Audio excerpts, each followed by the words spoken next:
topic is concerned, I don't think I'm lecturing you. Rather, we can have a discussion, right? It's not a, and since they will going to give the PPT also, no need to take the notes. Kindly listen to this, and wherever you have any clarification, you stop me and ask. So if at all, if I know, I will answer, or else all put together we can discuss. Right? That's the thing. No need to take down. Just you listen to this, and we can deliberate on the issue.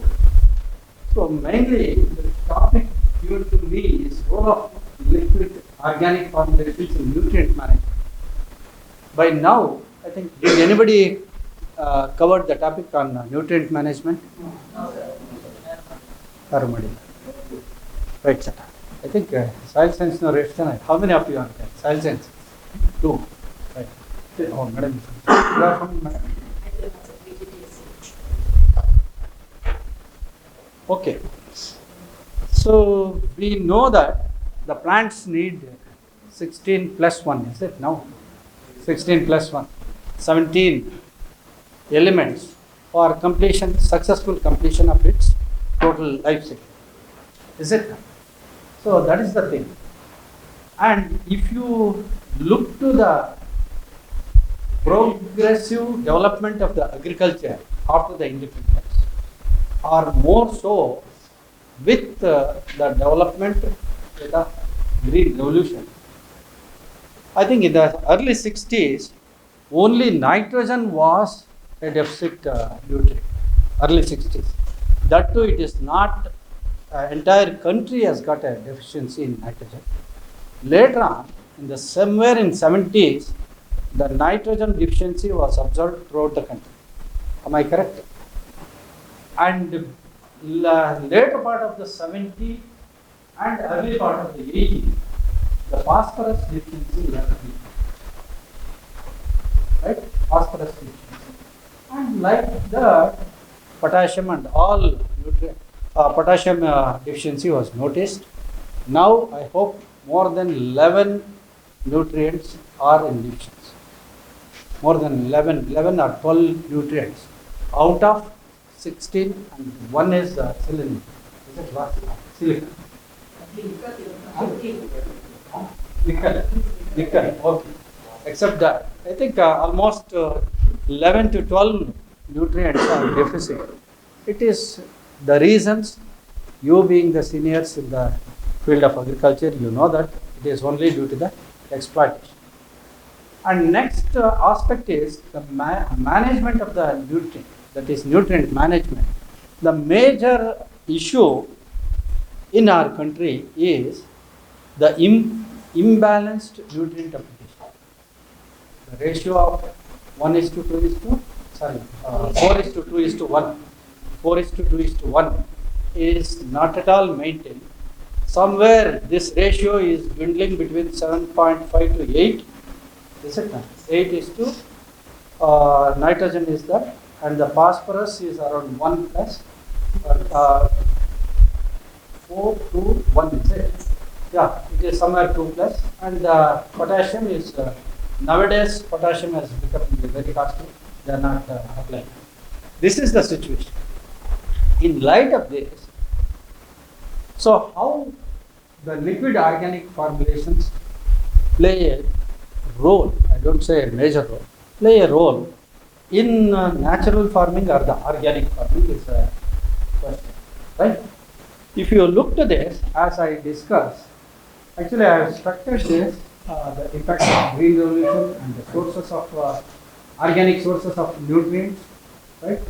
And the preparation, analytical studies of Bijamrita, Jivamrita, Biodigester, liquid biofertilizers, effective EMs, this is PPFMs, wash.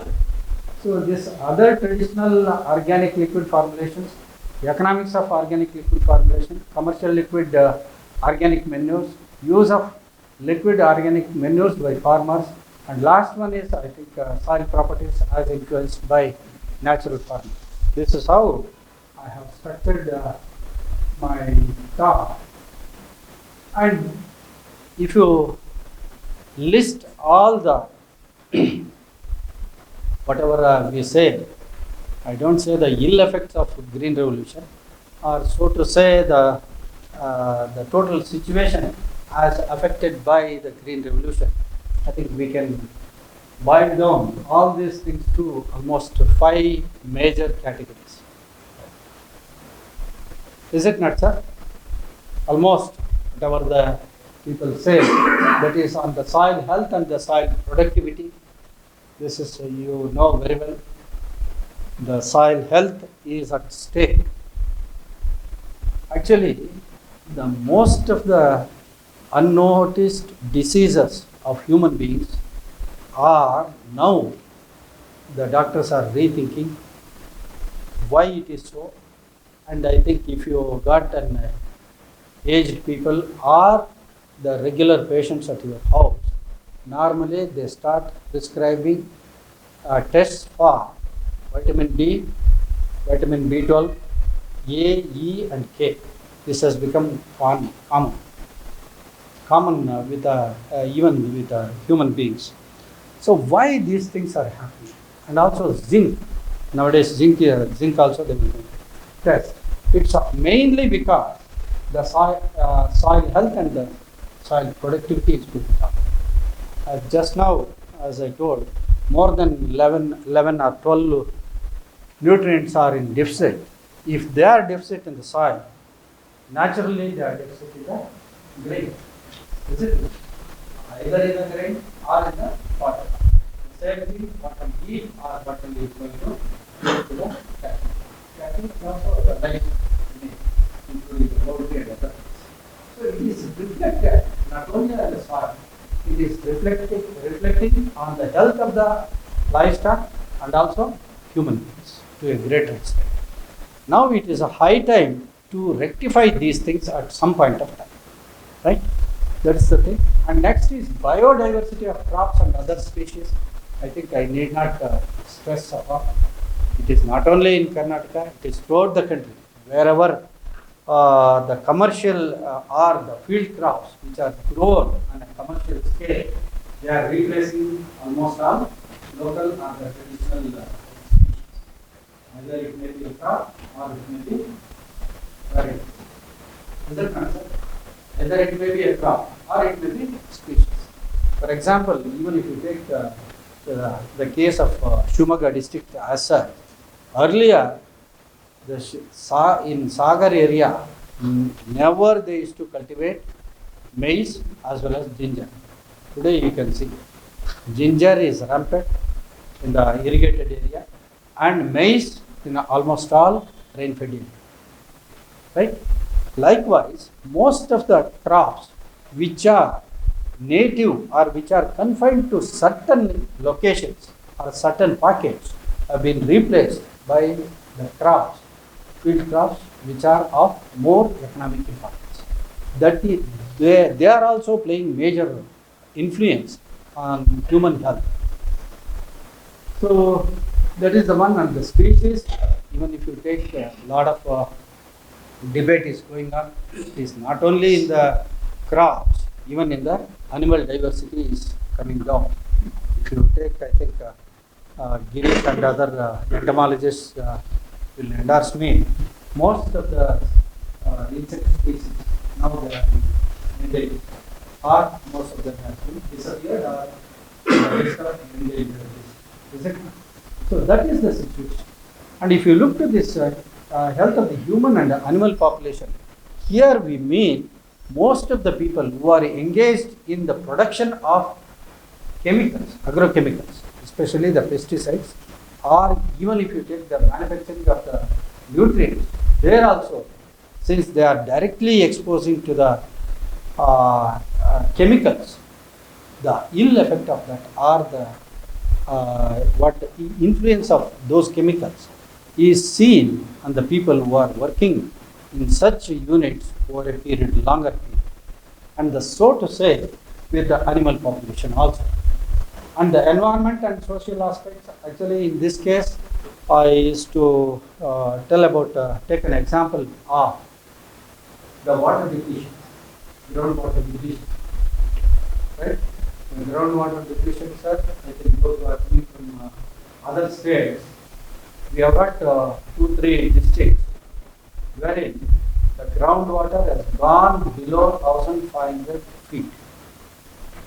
So as you are well aware, if we go below 400 feet, the fluoride toxicity comes in. Is it not, sir? Fluorides will come. If you go below that,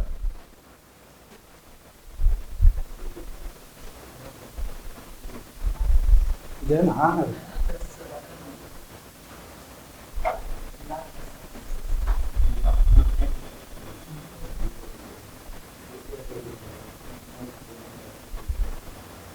so if you go beyond 500 or 1000 feet, it is not only the fluorides and other things will come into the drinking water.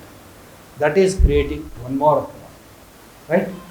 And one more thing, what we are observing near Bangalore and other places, now the effluent treated water is used to fill the tanks. So the original plan was to pump the tertiary treated water. Now the secondary treated water is pumped into the refilling of the tanks. That's also creating problem. So what happens to that? What happens to that? Right? Heavy metal accumulation. Already there are reports stating that the vegetables which are cultivated from Kolar, Chikmalapura districts now got less shelf life compared to a year back. And if this situation continues, I think drinking water would be a major problem in these districts, and which are most likely, which situation is very difficult to reverse it back.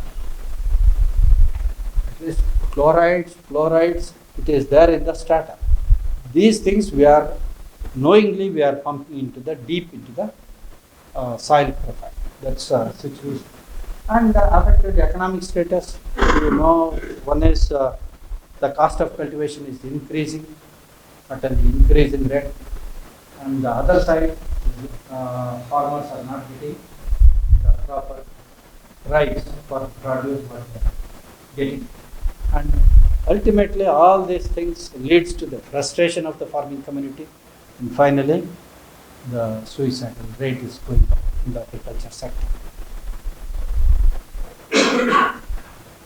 So if you look to the different sources of organic sources of nutrients, these are the major things. This is farm manure, the compost, this is phosphocompost, biogas slurry, vermicompost, oil cakes, green manures, then this is the biofertilizer, fresh mud, coir pit compost, urban and rural garbage and industrial waste. I think right now we don't use much of these things. Is it not, madam? Industrial waste, we are not using. And this is again a big problem. Though they say that they are treating it properly, but it is not so in most of the cases. And lot of mountains of city waste or the garbage is piling up in and around near the big cities, and the disposal is also a big problem. And governments are actually, they are investing a lot on waste disposal, especially the garbage disposal. If by chance, if they find an effective way of converting this city waste or a municipal waste into a organic nutrients or the organic manures, then that will definitely going to help the sector in a great way.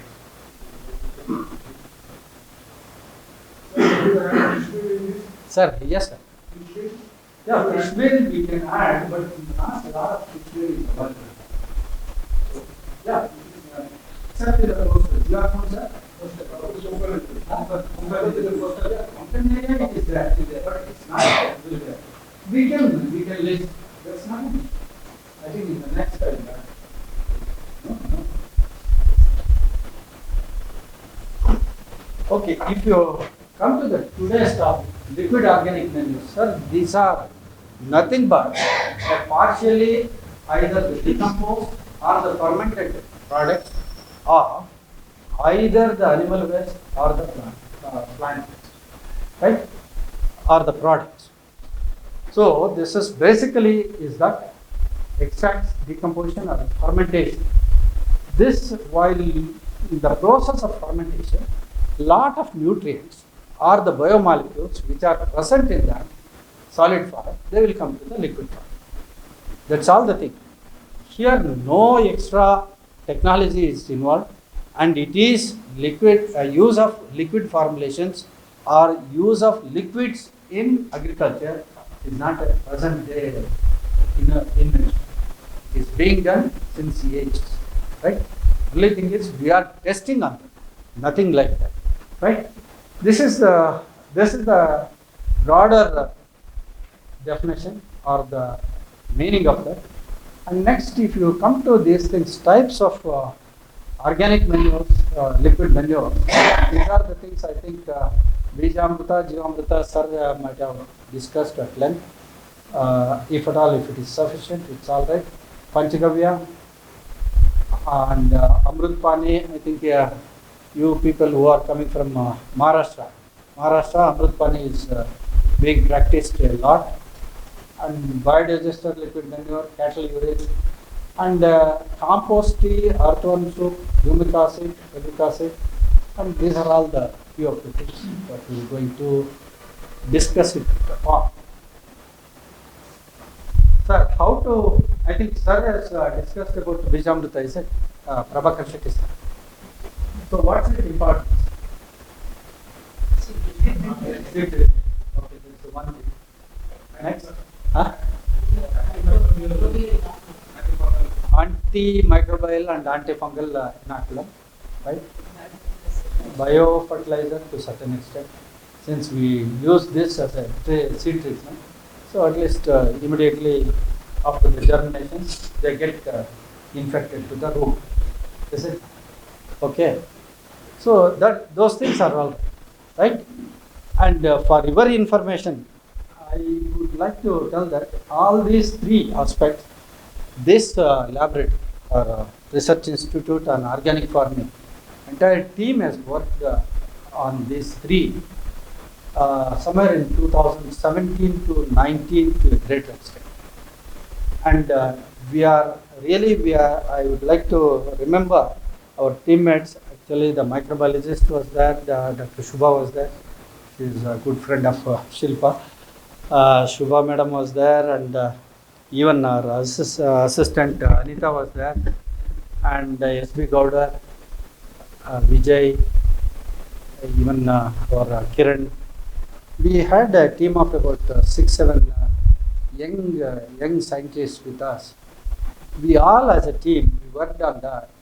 I think those are the studies which were conducted at this center, or the pioneering studies, as far as my knowledge goes, in the entire state as well as in the country. And this RIOF is the first institute to work on polycar system of cultivation. So if you look at this, other things are there. The other traditional liquid manures, these are the Amudam. Almost all, majority of them, all of them have come from Tamil Nadu. Anybody from Tamil Nadu, sir? All are from Tamil Nadu. That too, especially with Satyamangalam region. Near while going to Coimbatore, there is a place called Satyamangalam. There we have got a lot of organic farmers. So that team has done this lot of work. I think these things, if you want, I think we can have a discussion on these things. It may be only academic interest, right? So how this solid organic manures and the liquid organic, as you know, it is only the quantity which matters. Is it not, sir? Is it not? It's a quantity, the bulk quantity, especially with the organic manure, and it contains less amount of nutrients. That is the reason why they are going for the liquid formulations.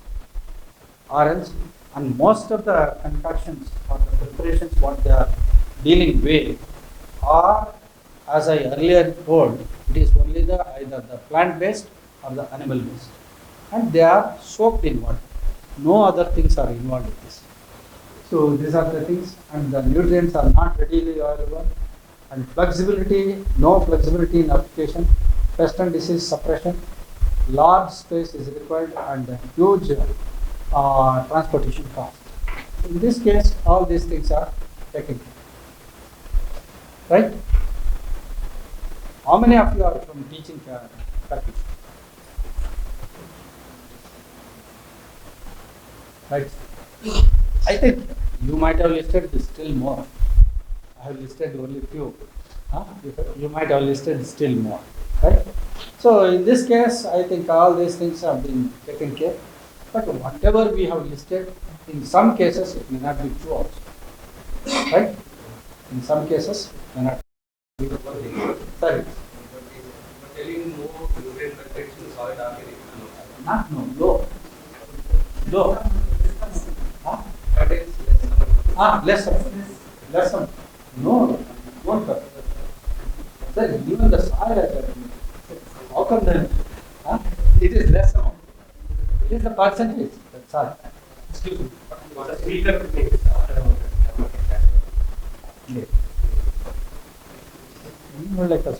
ಇನ್ನು ಸ್ವಲ್ಪ ಹಿಂದಕ್ಕೆ ಇಟ್ಕೊಂಬಿಡ ಇನ್ನು ಸ್ವಲ್ಪ ಹಿಂದೆ ಯಾವುದು ಅದನ್ನ ನನಗೇನು ಬೇಡ ನೀನು ಅದು ಫೋಕಸ್ ಆದರೆ ಸಾಕು. ಈಗ ಟೆಕ್ಸ್ಟ್ ಫೋಕಸ್ ಆದರೆ ಸಾಕು, ನಾನೇನು ಬೇಡ. ಟೆಕ್ಸ್ಟ್ ಫೋಕಸ್ ಆದರೆ ಸಾಕು, ನೀನು ಅಲ್ಲಿಗೆ ಫೋಕಸ್ ಮಾಡ್ತಾರೆ ಸಾಕು, ನನಗೇನು ಬೇಡ. Right sir? Anything on this?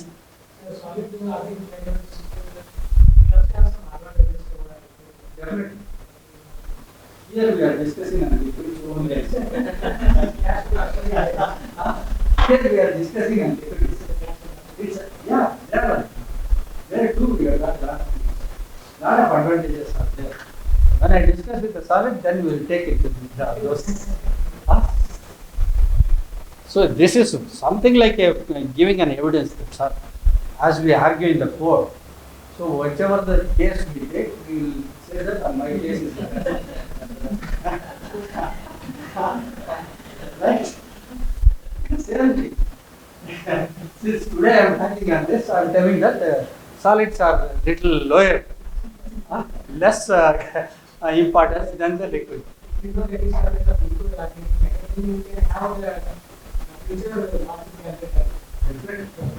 Can you list out few of the disadvantages? No, liquid. Yeah, can you list out few of the disadvantages with the liquid? Yeah. Then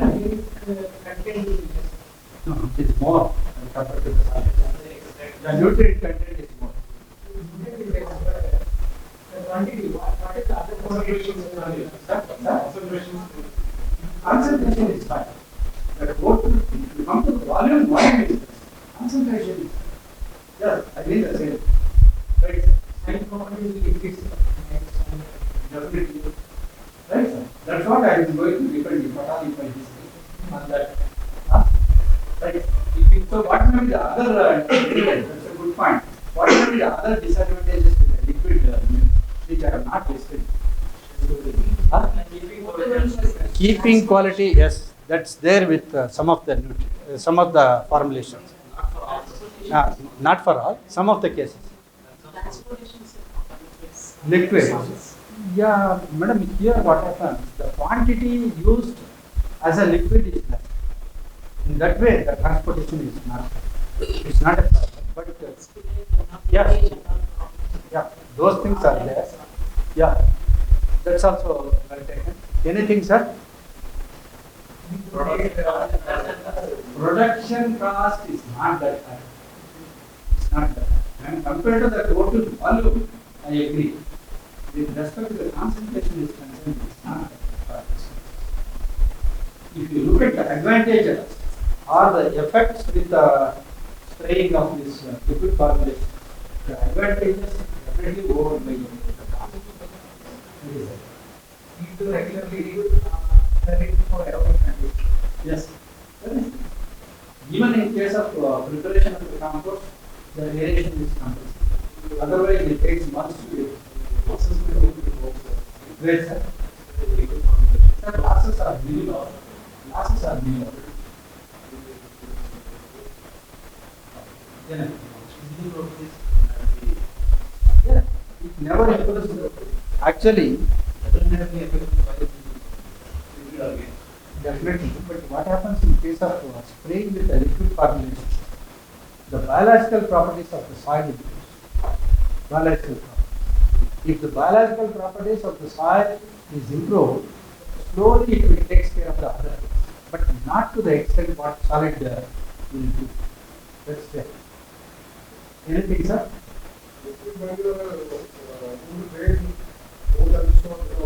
Sir?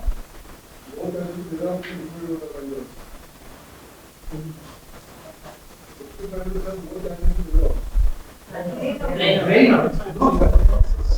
No, actually efficiency is high, very high. They will not spray during the rainy season at all. Right, sir? Shall I move?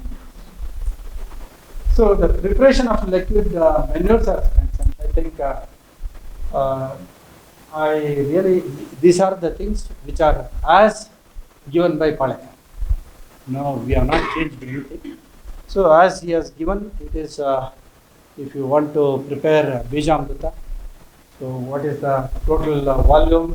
It depends, 20 liters, 5 kgs of cow dung, 5 liters of cow urine, and 50 grams of lime, and a handful of soil. Then it is to the field where you have to use it, or else he says that any soil from the point side, or it may be from the tree side. What happens in this case? Lime, superlatent solution. Actually, we have to take 50 grams of lime, soak it overnight, 1 liter of water, and similarly, you take 5 kgs of cow dung and tie it in a cloth, or you can put it in a cloth bag, not in a gunny bag, it's a cotton bag. So tie it and hang it in the water. So that upon soaking, a lot of material just gets into the liquid.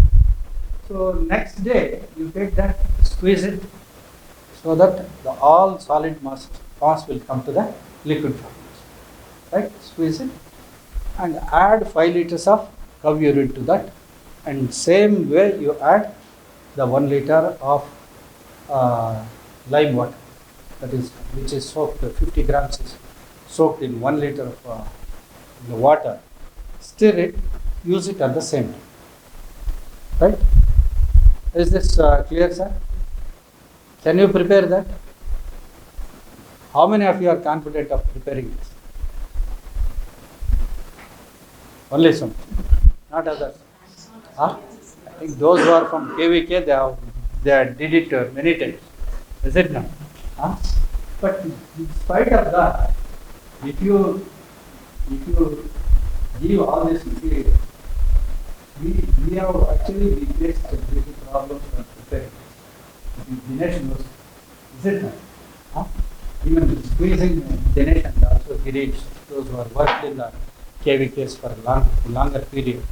Even the squeezing also is a difficult thing. And sometimes what they say is that the cow dung has to be hanged, or it should be suspended on the water. What do? Is just they put it in the water. They don't put in the bag at all, or they don't cover it cloth at all. Right? All these things are there. So what I mean to say is that I do not underestimate your capabilities. Only thing is, one needs little more experience or the exposure for the preparations. That's all the time. Right.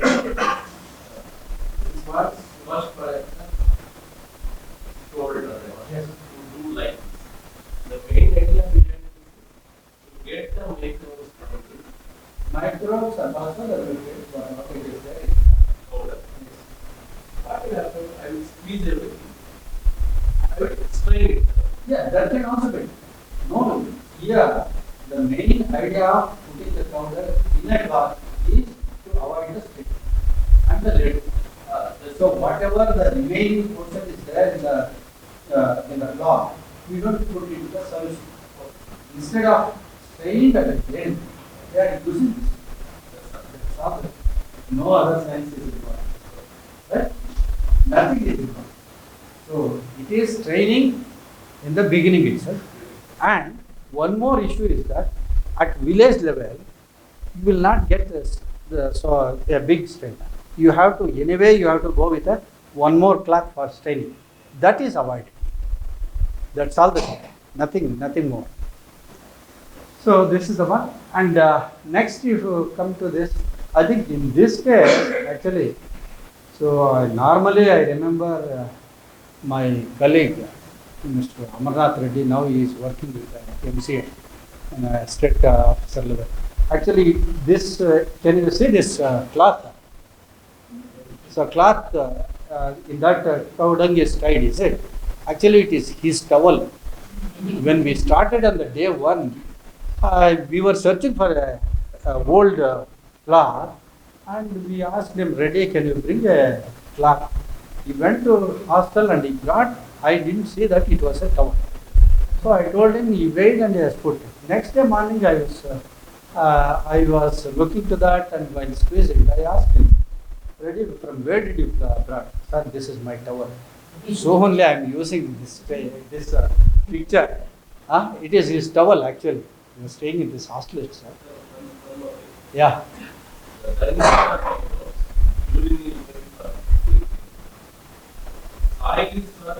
Again, line for adjusting the pH. Adjusting the because line in agriculture, yeah, usually used as a disinfectant. no, here no, Here not. not that. It is pH. Actually, when we come to the chemical aspects of geometry,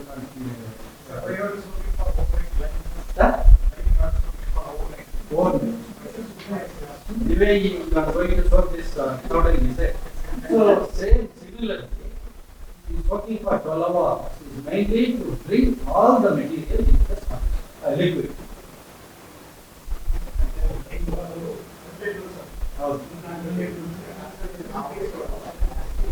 Yeah, that's fine. Sir? Shall I go? Right. And this is the one, Jivamrita. In this case, the 200 liter barrel is taken, 10, 2, 2, right? 10 kgs of cow dung, 10 liters of cow urine, 2 kgs of local jaggery, and 2 kgs of any pulse. Right? These are the things. And can, anyway, procedure is given here. Can anybody say that which method is good for preparing the good jiva? Here it is given. You put all these things, put water, stir it, except Dinesh and Girish. They are there in KVK, they know this, except 2 of them. Can anybody explain how we can prepare the best Jivamrita solution?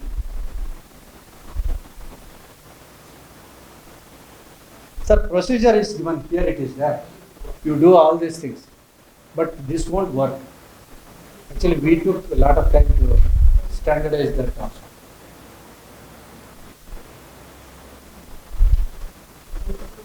Huh? Okay. Yeah. Okay. You make the jaggery powder. Again, you soak it in water and make it a solution. Right.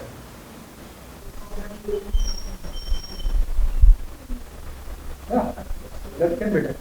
Anybody? Dinesh? Really, explain them how you are going to prepare. Jivamrita. Procedure is there. Do you follow the same thing or you modified this?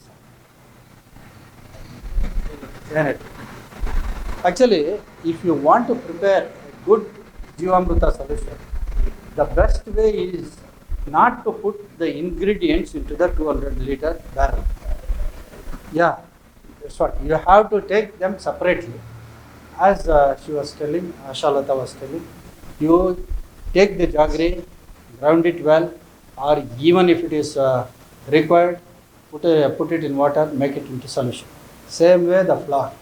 And the next thing is, take the fresh cow dung, squeeze it, not on the drum, separately in a separate bucket or some basket or something like that, plastic container. Make it thorough solution, make it very smooth, then you put it into the barrel. That is the best procedure to prepare the good Jivamrita solution. Otherwise, if you weigh the 10 kgs of cow dung, put it in the barrel, 10 liters of cow urine, put it in the barrel, all these things, stir it as we are listed here, it won't mix properly and we don't get a uniform Jivamrita solution. Content. Flour will not mix and you cannot get a uniform mix of Jivamrita. Right, sir? So this is the thing in preparation of Jivamrita. Do you have any doubts, sir? Because you have to go and demonstrate to your students in many cases or to the farmers. Right? So this is the thing. And next, when it comes to the Panchagavya, actually the constituents quantities, remembering these things is very easy. Whichever is costly is less, whichever is cheap is more. Right? So if you go from this bottom to top, cow ghee, curd, milk, and then cow urine and dung.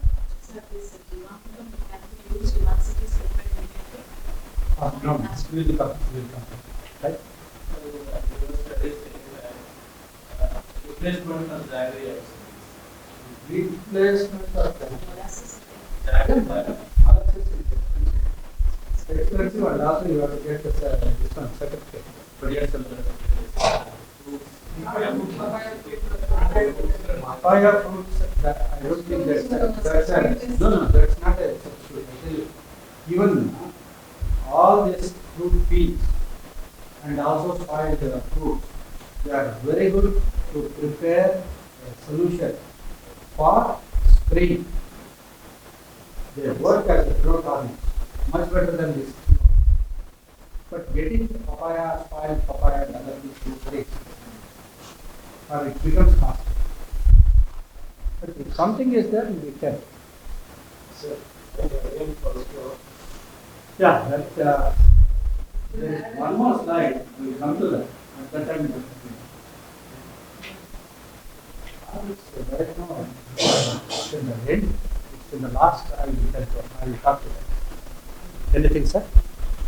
No. sometimes store butter is replaced by curd. Yeah, it can. It can. Jivamrita is very acid. Anyways, pH varies anywhere between 4.4 to close to 5, maximum. Right, sir? Oh, sorry. In there? Anything? So all these things. So you do this, mix it, 1 kg of cow ghee. So 2 liters of curd and 3 liters of milk, cow urine and cow dung. Again the procedure is same. Whatever we have discussed for Jivamrita holds good here. Here actually any liquid formulations, preparation depends on how finely you mix them, how homogeneous your material is. Right? So it depends on this. The same thing, you keep it for 15 days, they say, but actually, normally it is for 3 weeks, depending on the temperature. 3 to 4 weeks we will keep it. No? Sir, in both the cases, here as well as in case of Geomyl, no nucleus. Lot of acidifying bacteria will be there in both the preparations. So, since why we are not taking the is during the fermentation, lot of acid forming bacterial population increases. And the next aspect is we are not using these preparations for seed. Right? We are not using these preparations for seed treatment. Huh? ಏನು doctor?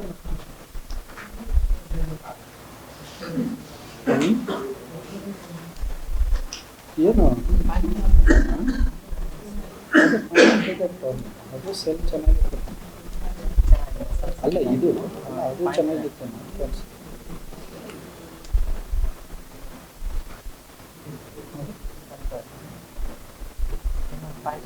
ತರಿಸು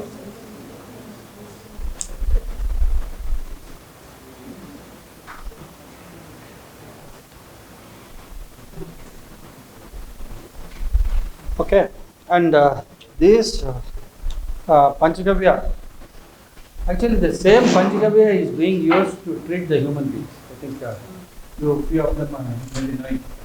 Do you know this? Panchagavya is used to treat a lot of ailments, not now, since years. The same thing, procedure is same. Only thing is lot of purified forms are there. That's all.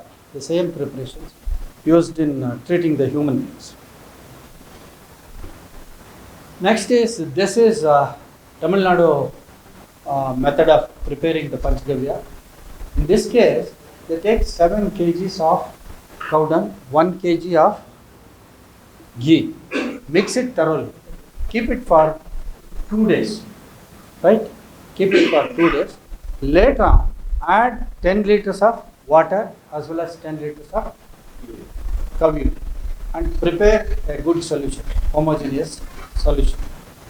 And all these things again incubate it or allow it for fermentation for another 13 days, totally 2 weeks. After 2 weeks, add all these components. So all these components, 3 liters of cow milk, 3 liters of tender coconut, 3 kgs of jaggery, 2 liters of curd, and not necessarily 12, just a number. It's a sufficient quantity of banana. Sir? So coconut water. Actually, the coconut water, jaggery and banana, they will enhance the microbial population, and also they are the main sources to formulate some of the biomolecules which are effective on the plant. Right? Jaggery is a source of carbon to the microbes. Right, sir? Both can be done. So this is more effective. Actually, this is more effective. This is more effective. This method is more effective. Out.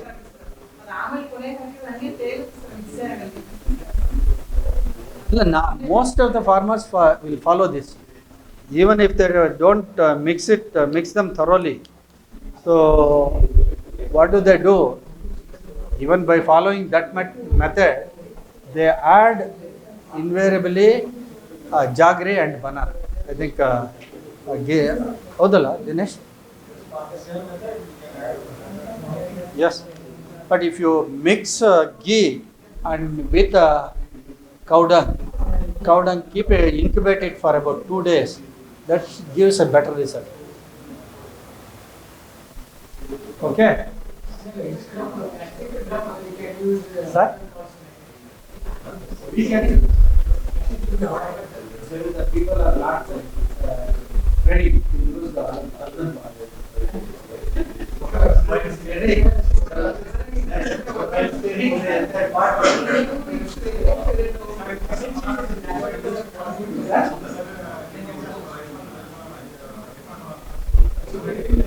Not only they will go into cavitation. bananas, only in India we have got so many varieties. In the entire in the global level, banana are also Cavendish. Cavendish. We have got hundreds of varieties. That's the beauty of our country. Yeah, that's the beauty of our country. ಇದೆ ಸೆಲ್ಲ ಅಲ್ಲ ಹೊಸದು ಯಾಕೆ ಇದನ್ನೇ ಹಾಂ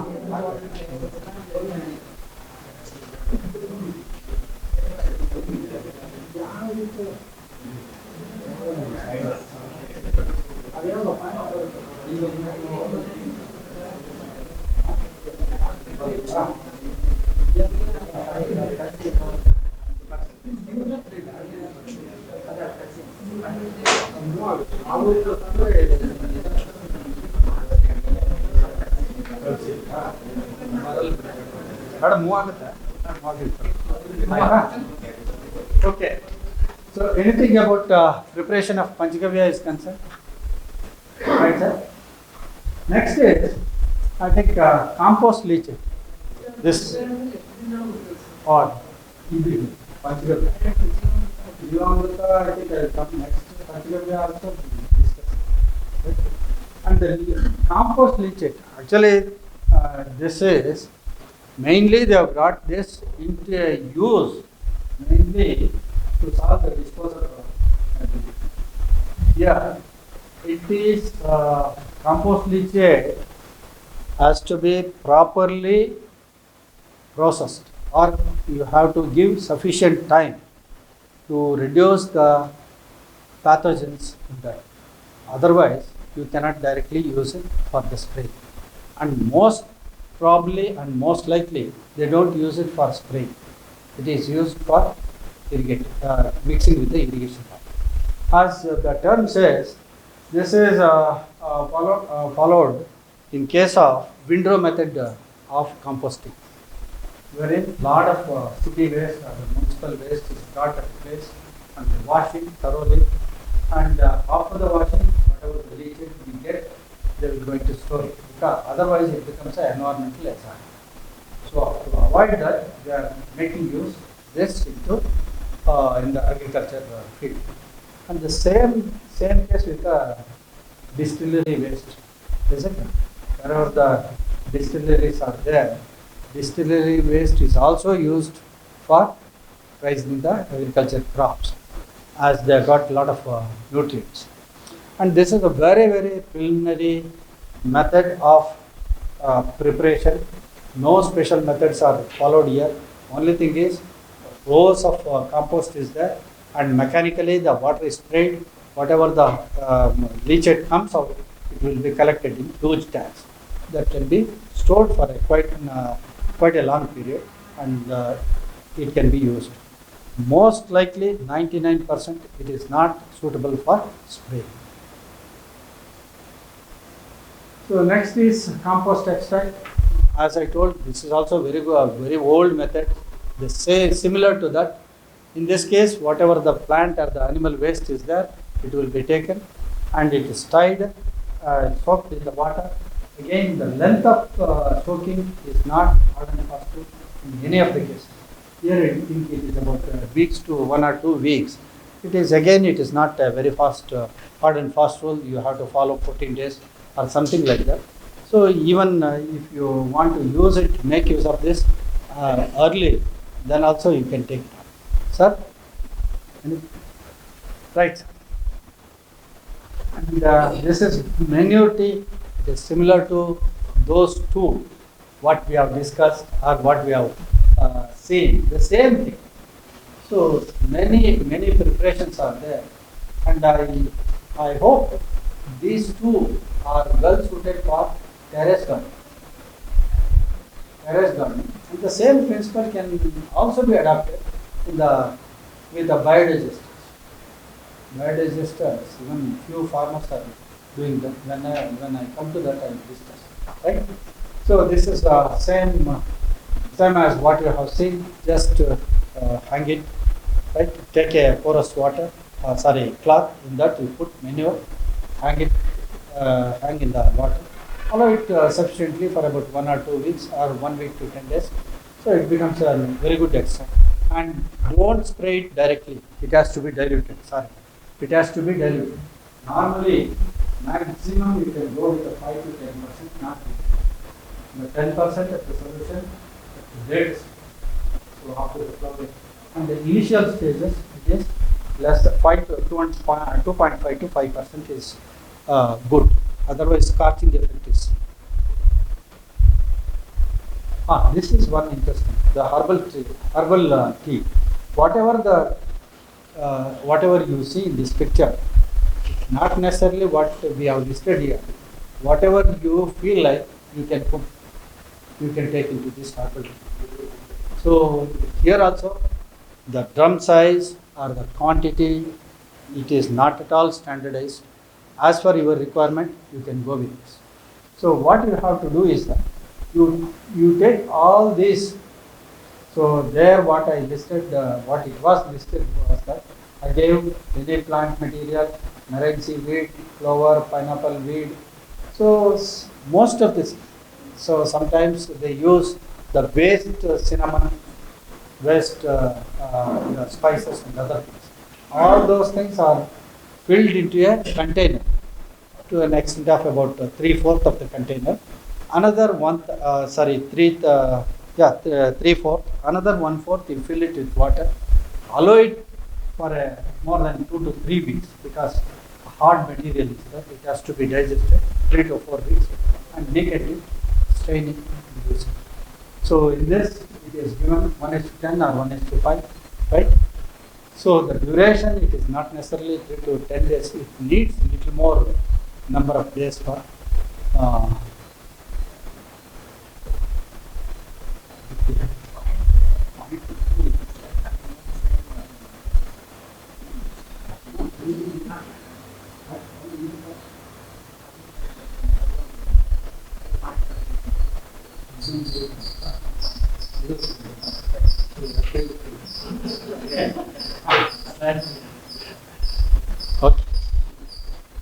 So here, actually, whatever we have, they have shown here, all those things you can, even you can add even Pangya Mary's also, right?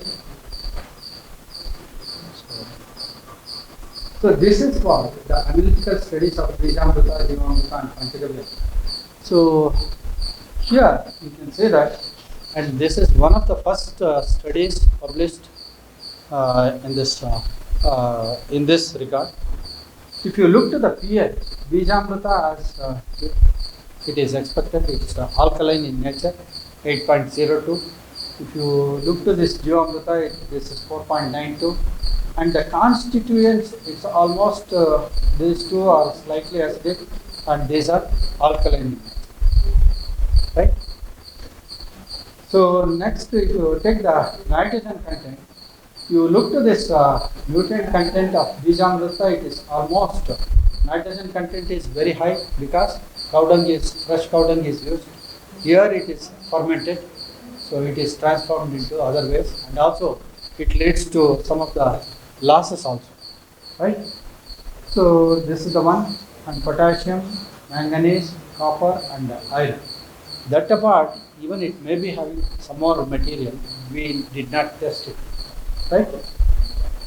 So these are all the other preparations, other constituents in the other constituents, jaggery, flour, cow dung and cow dung. Do you have anything to discuss on these things?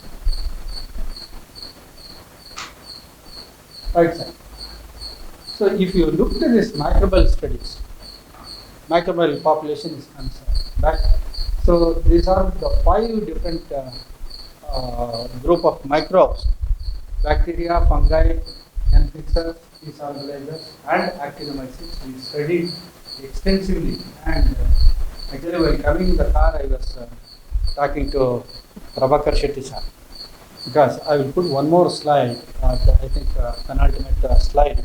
In that also, recently they have studied somewhere in 2017 to 19. The trend is almost similar what we studied about during 2007. Normally, any microbial studies, they will go with the replications, 2 replications or 3 replications. So we went with a sufficient number of replications and we repeated 4 times. Actually, I was talking to Prabhakar Shetty sir, and when I told to our microbiologist Shubha madam, and she told, sir, now we do only once to publish the paper. Actually, we repeated thrice. Where is the fun in repeating this once again, 4th time? Actually, the same set of experiment was repeated 4 times before coming to this. It's not only a small experiment. We had a lot of replications, and doing this is not that easy. Taking the extract again, they have to follow the procedure. So likewise, we did it, and again, population varies with the place, varies with the place also. Whatever the soil we use or the constituents what we use, but the trend remains same. Trend remains same.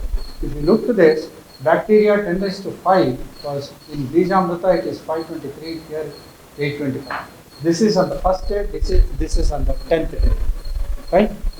So similarly, fungi 1747, actinomycetes 8 and 9. Actually, I have seen few of the research articles. So normally actinomycetes, anybody microbiologist is there in this? So normally actinomycetes population is less than the fungal population. It's normal. But in few cases, the fungal population was less than the actinomycetes population. That means it indicates that those soils are very much beneficial and helpful for the growth of the plants. So this is the one, and the N fixers 46 and 55, P solubilizers 50 and 54. And actually these are the slides which we have prepared in our lab.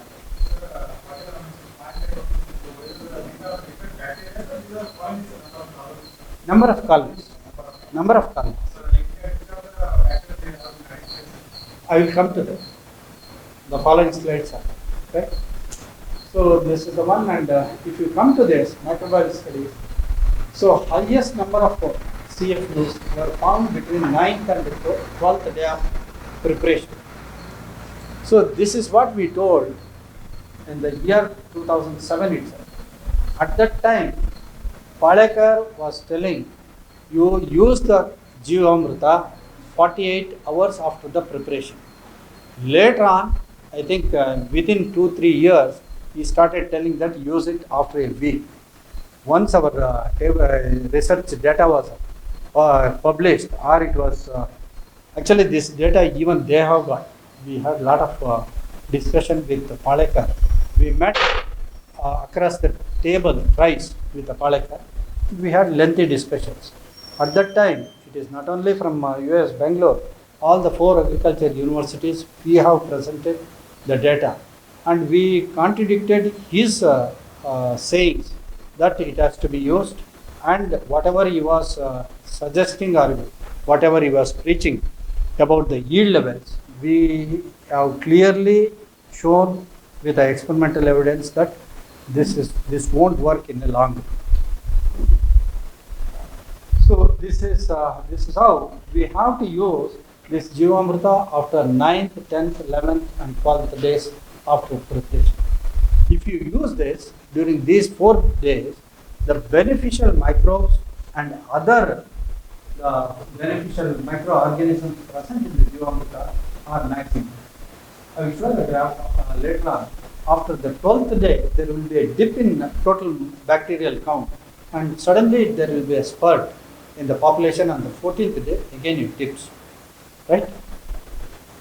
So if you look to the bacterial population, Astrobacter species, Bacillus, actually Pseudomonas is there, and Xanthomonas,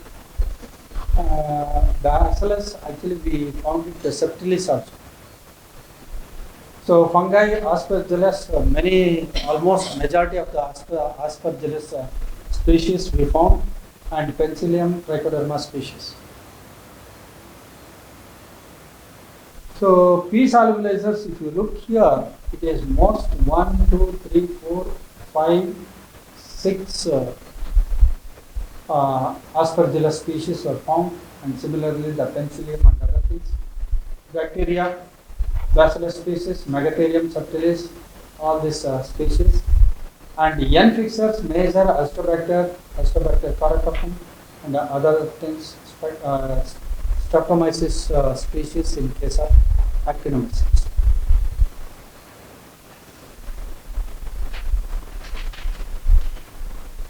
Okay.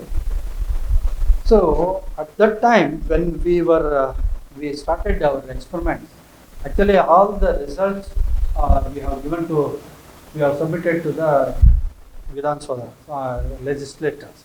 All the 224 legislators were circulated with the results from our center. That was the credit. That was the credit for RIO of Shumaka Center. So at that time, actually, Palekar was insisting, why not the state government go for Palekar's method or method of cultivation. So we supplied the scientific information at first, and later on Dharwad campus took up the studies. So he was telling that use 200 liters of Jivamrita per acre, and only twice for the cropping season. But we went up to 500 liters. So look at the population. So initial population, I think if anybody closely watches this, initial was 124 and control was 63. How come the big difference? Actually, we have taken this somewhere in the flowering stage. This is before starting the experiment, right? The big difference is mainly because if you leave the soil without disturbing, actually the lot of microbes, the soil flora and fauna will be very high. So that's how even the lazy farmers will be going to get a good yield or a considerable yield under plantation crops. I think you might have observed few people, they don't do anything for the coconut garden. In spite of that, they get almost average yields. That is one of the major reasons. Anything, sir? So if you look to this is 124 with 500 liters of Jivamrita. The population has increased to 280 or so, and the fungal population is also very high. Actinomyces, it is 7 in control and 24. It's almost 3 times. 56 is the N fixers. It is double. And P solubilizers, it's almost 1.5 times. Which one, sir? This is this one. This is about 45 days. We applied twice. Not necessarily. It again depends on the soil as well as the soil organic carbon content. If soils are very good or OC levels are somewhere beyond 0.5, you will get a better result. And we are the first people to say that Jivamrita works well under high soil fertility levels, conditions. If the soil organic carbon content is high, the Jivamrita results of Jivamrita are much better than with the soils with a low OC, organic carbon content. So this is what you were telling, sir. This is the bacterial population. This is 12th day, 11th, 10th, 9th day. So suddenly after the 12th day there is a dip and slightly increase in this. Actually, after going to Bangalore, we continued this, but we did not publish. Somewhere there is an excellent data. One more, my colleague Dr. Lata was working with me. Lata was working with me. She worked very hard, but we failed to publish it. Actually, what we did is, so this was the trend we noticed. We started augmenting at the 6th day with additional jaggery and pulse flow. So my thinking was that can we postpone this peak this peak of 9, 10, 11, 12 to some more days, it is possible. Even with 1 kg of jaggery and 1 kg of pulse flow, this can be extended. You will get a second peak somewhere here. And in some case, in that case, it was little more peak and it was reduced after 14th or 15th day. This can be done. So even the pH variation on daily basis, we did it almost for 4 weeks. We could not able to consolidate. We can postpone, right? If you, by chance, if you cannot use that, just you add another 1 kg of jaggery and 1 kg of pulse flow. You can extend for another 4 to 5 days, right? So this is the one, and if you look to this, and next is nitrogen fixing and phosphate solubilizing capacity of bacterial isolates of Bijambuka. This is done by my colleague, actually, he is no more, recently passed, M.N. Srinivas from Dharwad.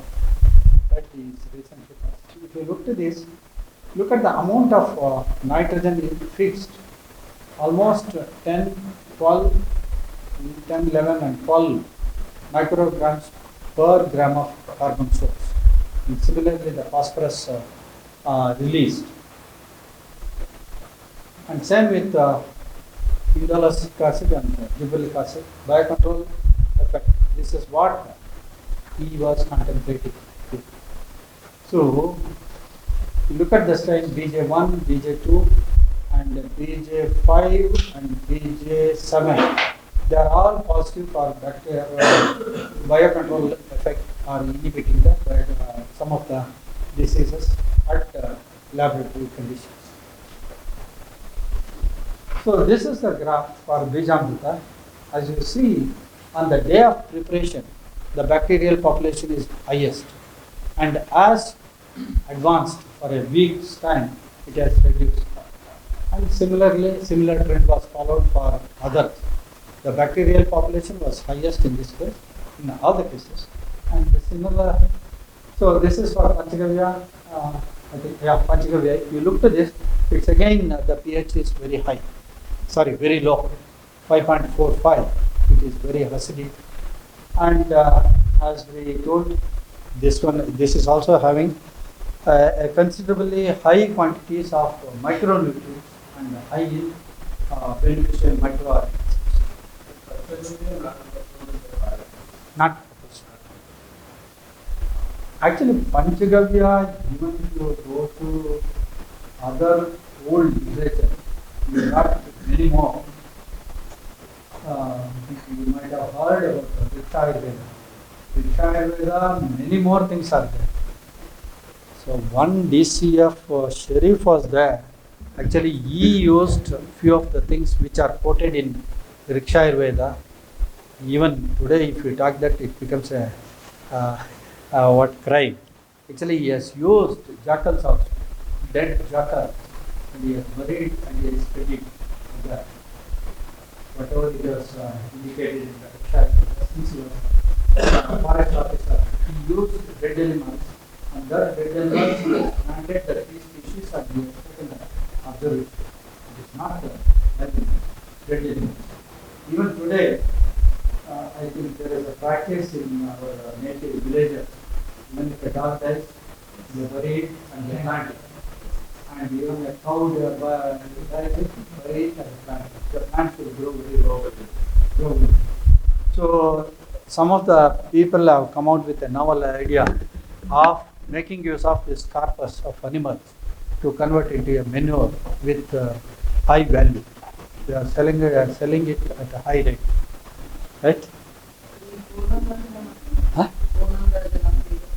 Huh? One second. Until the results.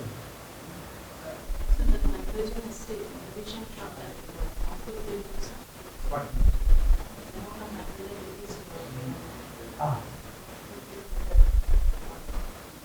These are content present in the solution. It is present in the solution. Present in the solution. Yeah, present in the solution. Yeah. all these nutrients that is present in the Panchakam, not released, present in the soil. So only actually we have to advocate any of this formulation, liquid formulations used in the concentrate form. They have to be diluted. So,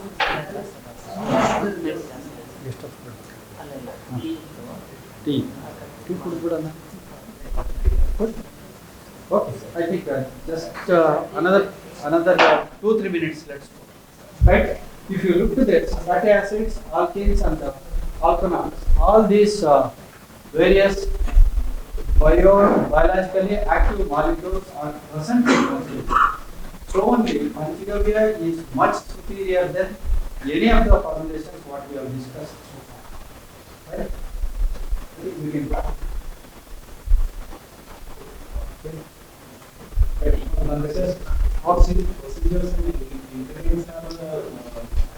Simultaneously, the population of other will come down, right? Whereas in case of EMOs, that will not occur. There will be a synergy between the microorganisms or the synergy between the organisms which come together, and thereby they will affect, they will improve the quality of plant growth. And EMs are not only used in agriculture, it is used in many fields.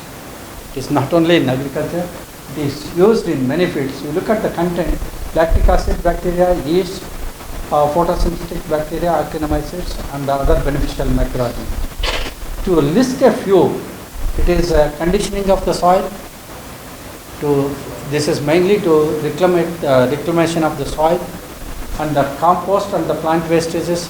Here, quick decomposition of the material, and feeding the livestock, wastewater treatment, odor control, bad odor, pest management, improves the feed utilization efficiency, improves health and vitality, control fungal diseases, lawn maintenance. And just I have taken only one photograph. Look at the land which was like this, with the continuous use of EMOs after 4.5 years, they could able to see the blade of grass in this case. So that extent, even the sewage treatment is done by EMOs, right? So I don't like to read all those things.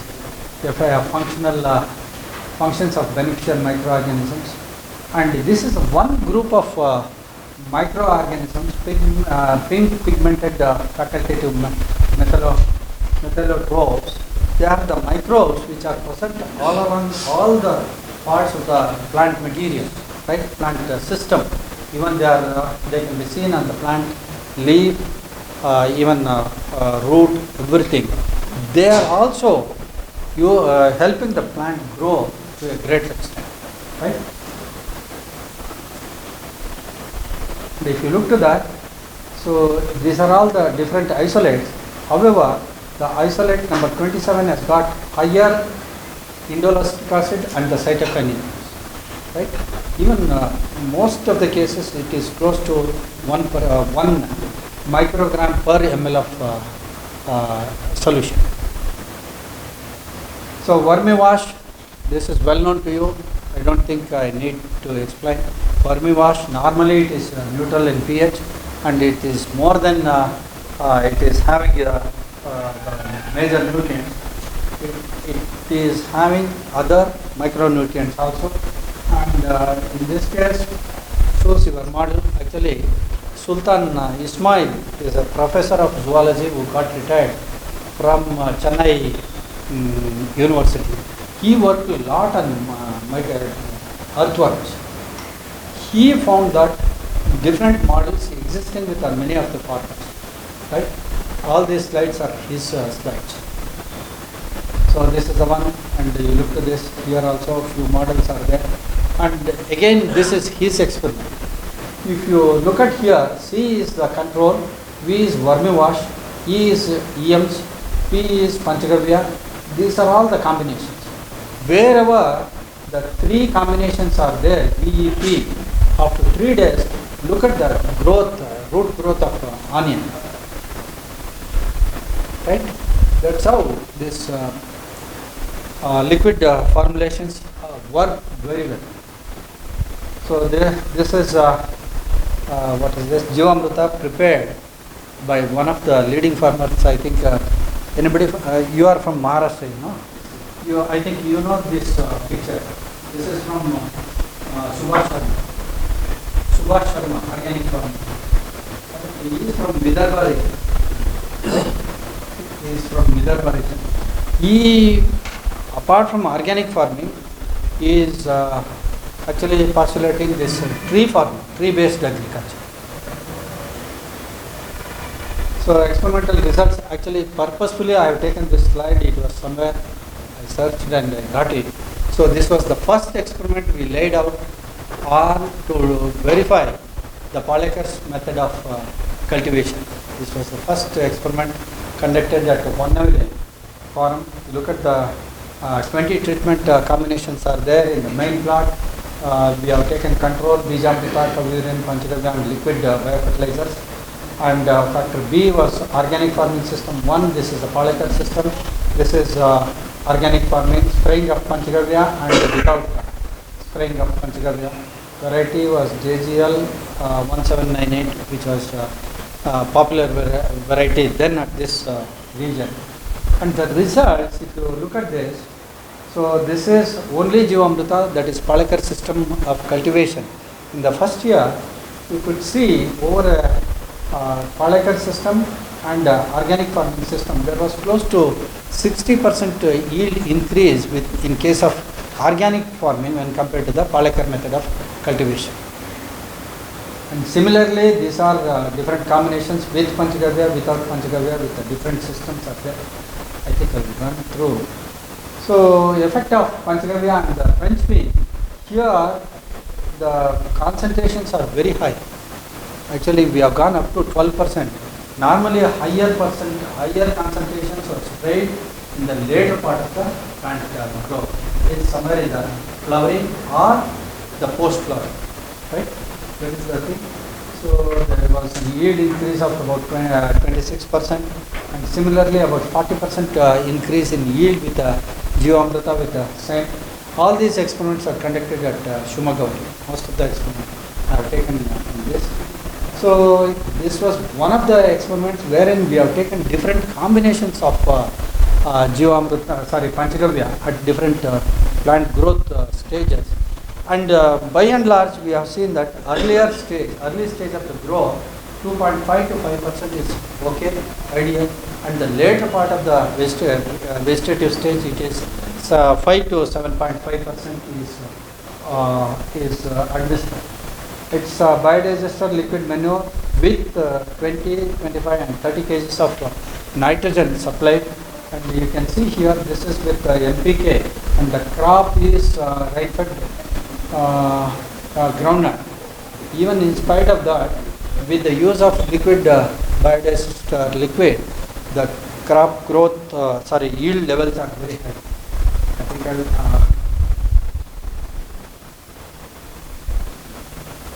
this is with capsicum, I think, liquid capsicum.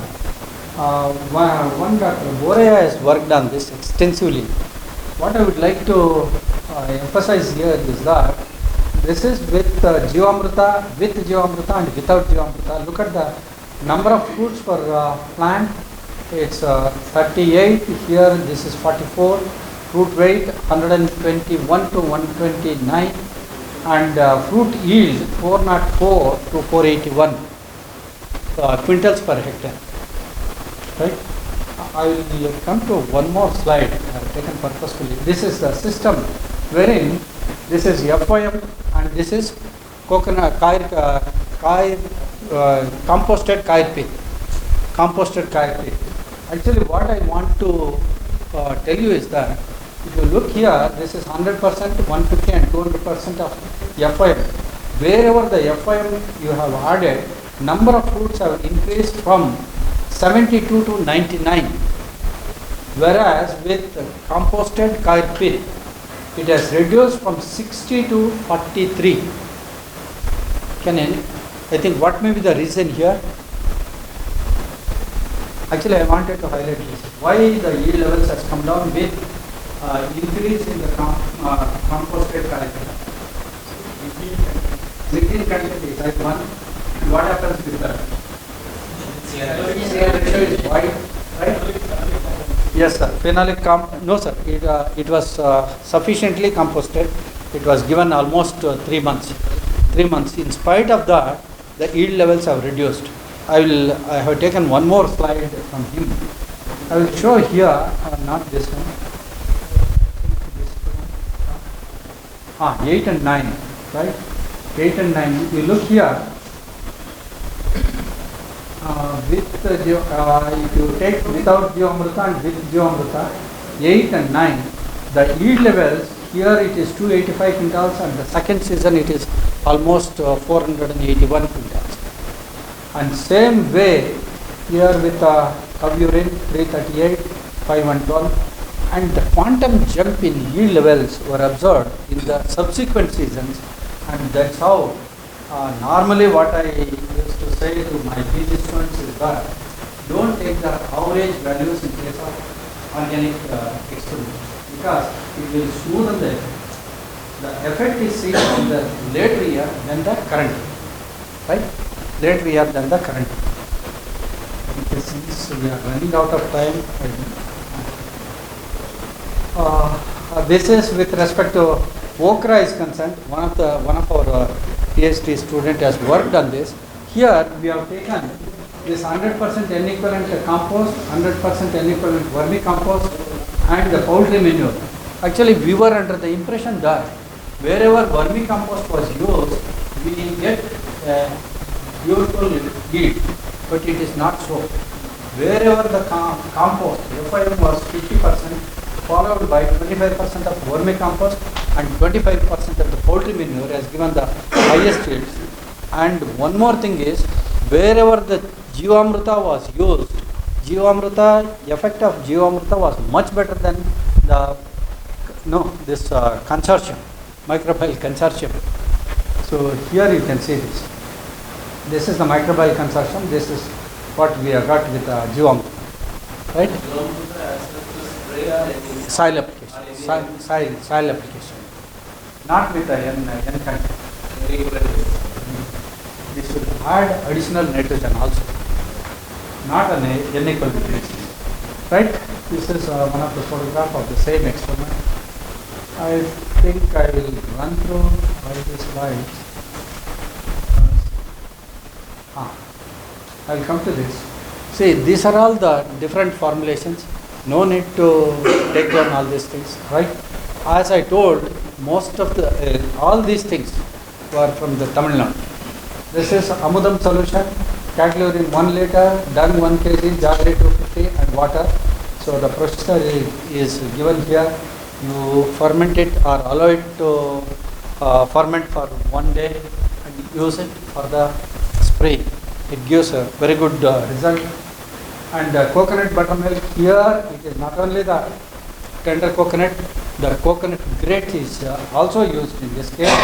That apart from that, so this one, what is this? Juice from the waste fruit. I think somewhere it is there. Buttermilk, you put all these things and allow it for fermentation for about a week's time. So all these things Tamil Nadu farmers are following. So one Mr. Sundaraman is there. Sundaraman from Sati. Have you visited? Huh?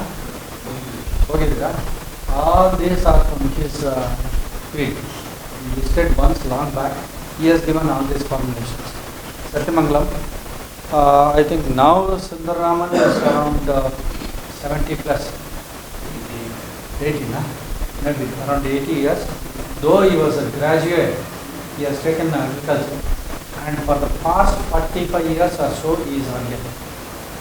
So he is bent upon that, and I will show his all formulations are from his writings. And Harappu buttermilk solution, again his formulations is, and one more Nammalwar. Nammalwar, he received, I think, Padma Shri Award from Tamil Nadu. He was PhD in agronomy, and he never used to wear anything, just a dhoti and dhoti on his this thing and pancha. That's all. Nammalwar was well known in the field of organic farming movement in the country. Nammalwar. Right? What he says is that in this atatam, mainly they use goat milk. So if you use the goat milk and to this concentrated solution, you mix it with goat milk, this works as a herbicide. It kills most of the weeds. So egg line formulations, this is from Sundaraman. He himself has found this. You take about 20 to 25 limes, cut it and take 10 eggs. Actually you put this into the jaggery solution. Eggs also you put them, keep it for about 10 to 12 days. The actually egg shell will dissolve in that. Egg shell will dissolve. Make a preparation, spray it about 1 to 2% for almost all the vegetables. Even he sprays this to his paddy field, will get an excellent crop.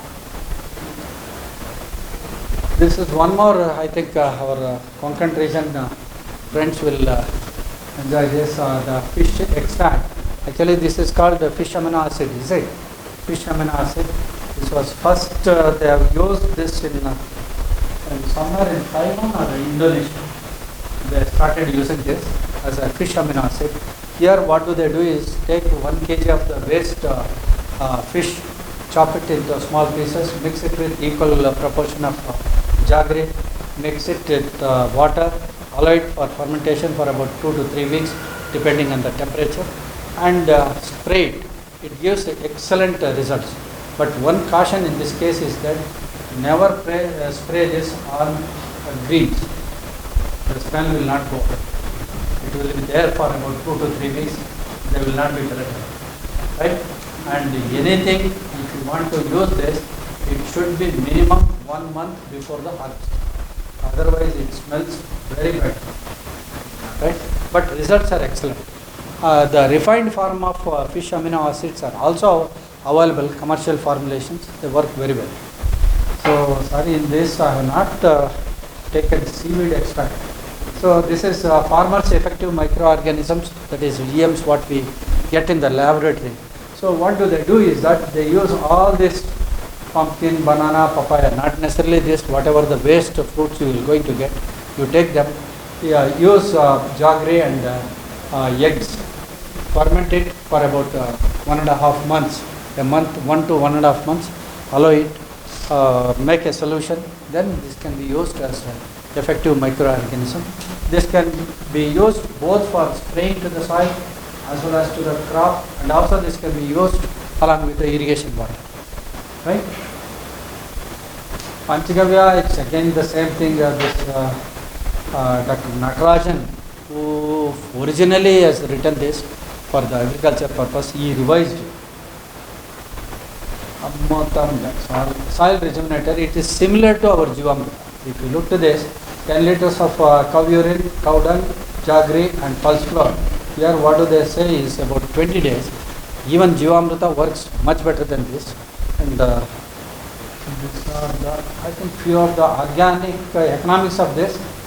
Just I don't go through the treatment details. If you look to the BC ratios, BC ratio is somewhere here 1.9 and 1.91. They work well with this crop. In case of field bean Siddhappa, we worked in our field at GKVK. And this is Baswaraj Kumbar, what I was referring to, the French bean. Actually, the BC ratio is very high in this case, French bean. Look at this. It is somewhere around 5.12, 5.4. In this case, Panchagavya, Jivamrita, wherein Jivamrita 2000 liters per hectare was used. We used thrice in this crop, right? So it was, it has given excellent crop, excellent yield also. Commercial liquid formulations, actually, even if you go to Google, you will find much better than these things just are taken. Here, mainly this is for phosphorus, supply of phosphorus. One more is there, it is mainly for supply all the NPK. Similarly, we get lot of things, right? This is what. All these photographs from Sundaraman's field. To control the soil-borne diseases, what he does is he uses many of the microorganisms, including Trichoderma and Pseudomonas, in this organic manure. Apart from that, he also adds some of the plant extracts to this. I think you have seen this, is it? Have you seen this? This is his own unit wherein he puts all these different kinds of non-edible plants. Non-edible plants. So he allows these things to ferment for minimum for about 3 weeks, and later on entire thing will be drained into a common pool. From this pool he pumps this into the main tank. This is the main irrigation tank. From here it flows to the entire plant. Look at this. This is the one. Even likewise, he pumps the cattle shed waste water also. So this is the one. And, I think this we have taken from Madhya Pradesh or so, wherein the entire village has got a common biogas unit, very big biogas. From there, the entire biogas slurry has been pumped into a big pond, and from here they can draw the water for irrigation purpose. So all these plots are there. He is Mr. Sundaram. It is his field. So the entire crop. Actually, I think Mohan Kumar might have observed in turmeric he grows not less than 5 to 6 crops. In turmeric he grows not less than 5 to 6 crops. And also, have you observed his guava plantation? Guava plantation never allows land to be exposed to the sun. Always it's covered with a mulch. I think with this I complete this. This is Subhash Sharma sir. It's his produce. Each one weighing more than 30 kgs. What you were saying, I took this slide from him. And I think I have completed this with respect to the liquid organic formulation. I would like to discuss for about 5 to 7 minutes soil properties. This out of, since many of you are from the research background as well as teaching, what this one research topics you can take up either for the short term or the long term.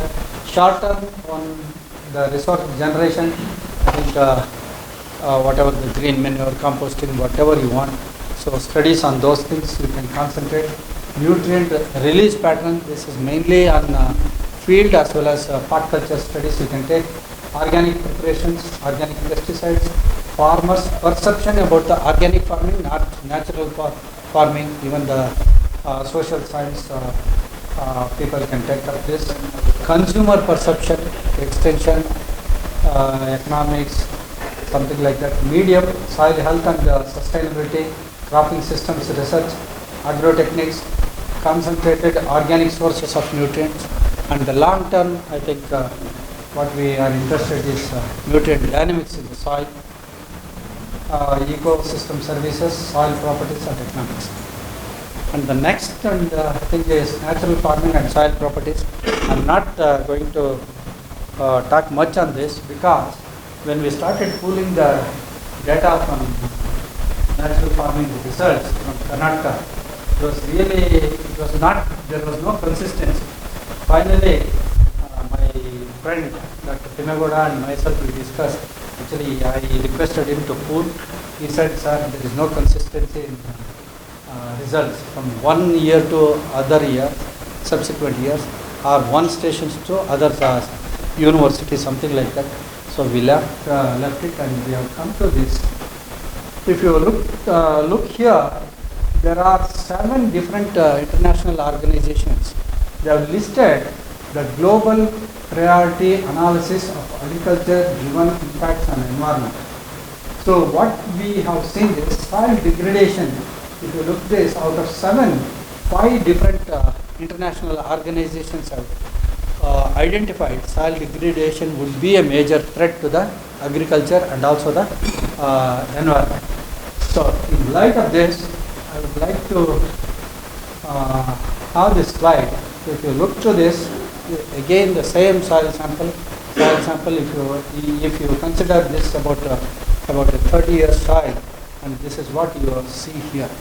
Now only nutrients are there, no other material which can be a source of nutrients for the soil flora and fauna.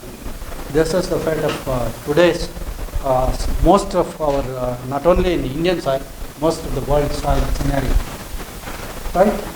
And if you look to that, how this natural farming helps in improving the health of the soil. The soil cover, there is a mulching, so reduced soil disturbance, plant diversity, no chemical fertilizers and liquid manures. All these things will going to affect both soil physical and chemical properties of the soil. Right? How and other intricacies, I leave it to you because shortage of time. Right? So all these things will have a bearing on soil physical and chemical properties. Once the soil physical properties are improved, naturally the biological properties will follow that. It's a general trend, right? So, and the botanicals, definitely botanicals as well as the liquid manures, the biological properties will be going to improve upon. And this is one of the studies showing that these are all the different genera of microorganisms. Look at that, more than 100 genera of different microorganisms are seen or observed under natural farming system, right? And few of them are Bacillus, Pseudomonas, Streptomyces, Rhizobium are the major microorganisms which are seen in the soils from the natural farming. And this is what I wanted to say. In this case, if you look at this 17, 18 and 19, 3 years they have studied the different nutrient content, especially the micronutrient. The micronutrient content has increased under natural farming over a period of time. And similarly here, if you see this is the T1,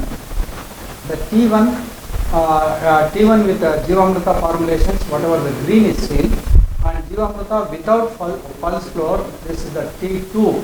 T2 is this, and T3, this is without jaggery, and T4 Jivamrita without pulse floor and jaggery. Again, this one. And what I was referring to was that though this experiment was conducted in 2017 to 19, whatever the results we found out somewhere in 2007, even today they work. Look at this. The higher population was observed somewhere in the 8th, 9th, 10th, 11th day. And the similar studies or the similar trend was recorded about 10 years before what they have conducted at this research station. This is what I wanted to discuss with you. And one more, the Chaudhary effect of natural farming on yield performance and soil health, nutrient uptake in wheat gram decopling system. In this is in Himachal Pradesh. If you look at here, the pH, EC and organic carbon content, if you look at this, for different 8 treatments, the soil variation or the changes in soil pH or any other soil parameters were not that drastic. There was a what I can say is a steady changes in soil parameters, soil pH, soil EC and the organic carbon content. And the same study indicates NPK. Look at this, in the year 1920, it was 262, 268, 275, 282. There is no much change in the nitrogen content in over a period of period. But what happens is that the nutrient use efficiency is increased in case of organic farming, and also nutrient losses will be reduced to a great extent. That's how the performance of the crop is very, very good under the organic farming situation. The bacteria, fungal actinomycetes and dehydrogenase activity, they follow the similar trend in different components, right? This is what I want to say, that natural farming, healthy children, healthy nation. Now I am told that the 11th generation computers are going on. But the thing is, you have to look to the immediate next generation, not the 11th generation. Right? Thank you. Thank you. We'll conclude that. So, yeah, traditional liquid organic manures can be used in organic cultivation crops. Right? Rich sources of beneficial microorganisms, N-fixers, P solubilizers, actinomycetes, fungi, and other beneficial trees, and contains many growth promoting substances, auxins, catechins, gibberellins. Some of them help in controlling the pest and diseases. Yield could be increased in organic or natural farming, and natural or organic farming improves the soil physical, chemical, and biological properties.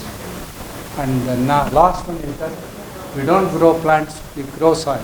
Soils grow plants. Right? Thank you. Thank you very much. Right. So if there are any questions, I can take for 5 minutes. That's what I told to. Yes, sir. Yes. Why you also told that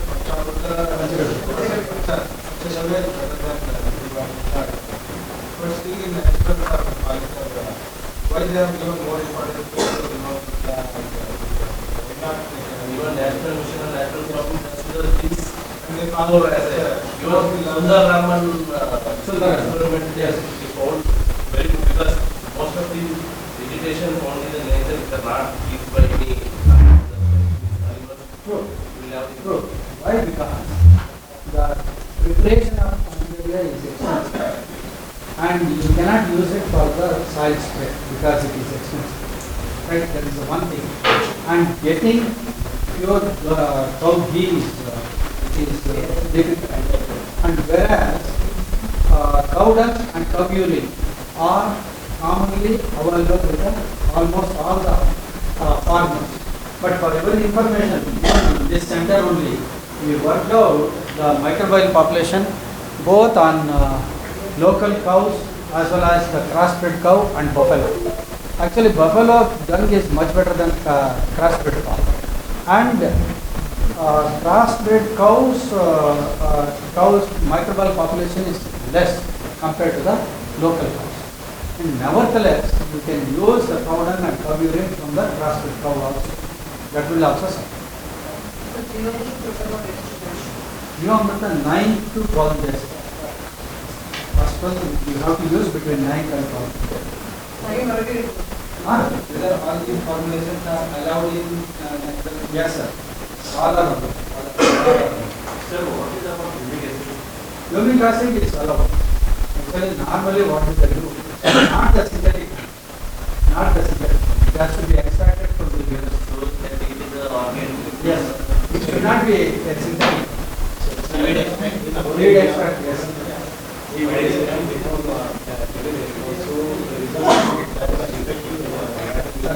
Definitely it will not, because it reaches.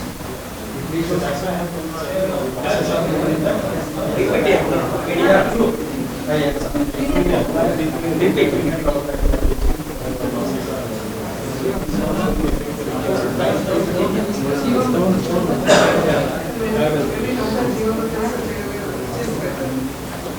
I feel cost of production for the soil rejuvenation geometer for immediate results Panchagavya. Right? The combinations both are good. Foliar or Panchagavya is better. For soil rejuvenation geometer is better. Sir, what is the dose of geometer? Geometer, sir, actually we went up to 2000 liters per hectare for application. In case of medium duration French bean, we applied in rice. Wherever we applied rice, we got excellent results. 2000 liters per hectare. It's almost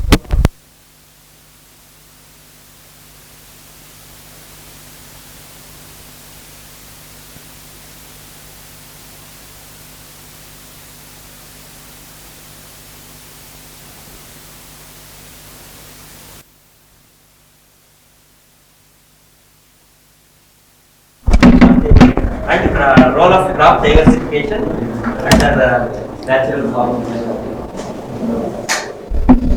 So good evening all of you, probably exhausted because since in the morning already it is 5, just I will introduce the subject and just we will discuss what are the important green measuring graphs and the quantity of biomass generated and also the amount of nutrients which are available by applying 10 or 15 tons of green biomass per hectare. And of course, what are the important properties of these green manurings? Maybe the physical, chemical, and biological properties, and also the nutrients uptake, and also probably just now Mr. Virendra told me to cover regarding carbon sequestration, since I thought that during the 9th August, the same hall, I gave the lecture on carbon sequestration, probably 1 or 2 slides. I may share like the time permits, otherwise we will discuss these things. And another important segment of this natural farming is the medicine. Of course, these are the two important aspects. No doubt the Panchavya, Jigamruta, Bijamruta, they are all important. But among this is again the basic. We all know that the importance of green manuring and also mulches. The only thing is the adoption rate is very less. In case of the farmers, or in most of the stations, the adoption rate of these green manuring low. There will be a positive benefit in terms of physical, chemical, and biological properties. But the adoption rate, particularly in resuscitation, also is very less. Probably this is unusual year wherein we have only recorded around 674 mm at GKVK against 920 mm this year, probably in dairy and agriculture. Probably, so since 6 years we are regularly growing green manurings and applying about 100 tons for that unit area per se. And the green manuring and also applying both agro-meteorology and AEC agriculture situated at the same. So those plots are very excellent. So now also within this 674 mm of rainfall with uneven distribution, we have raised a good crop, right? So this is about the green manuring, and just I will introduce. Of course, we all know because these are the major challenges. So if you take the organic carbon per se, the organic carbon content of the average organic carbon content of Indian soils are how much? Maybe 0.3, 0.4, maybe no, less than 0.5. So majority about 80 to 90% of the soils belong to the low to probably maybe 10 to 20% medium. Mostly in peat and mud soils, maybe the high range, right? So less than 0.5%.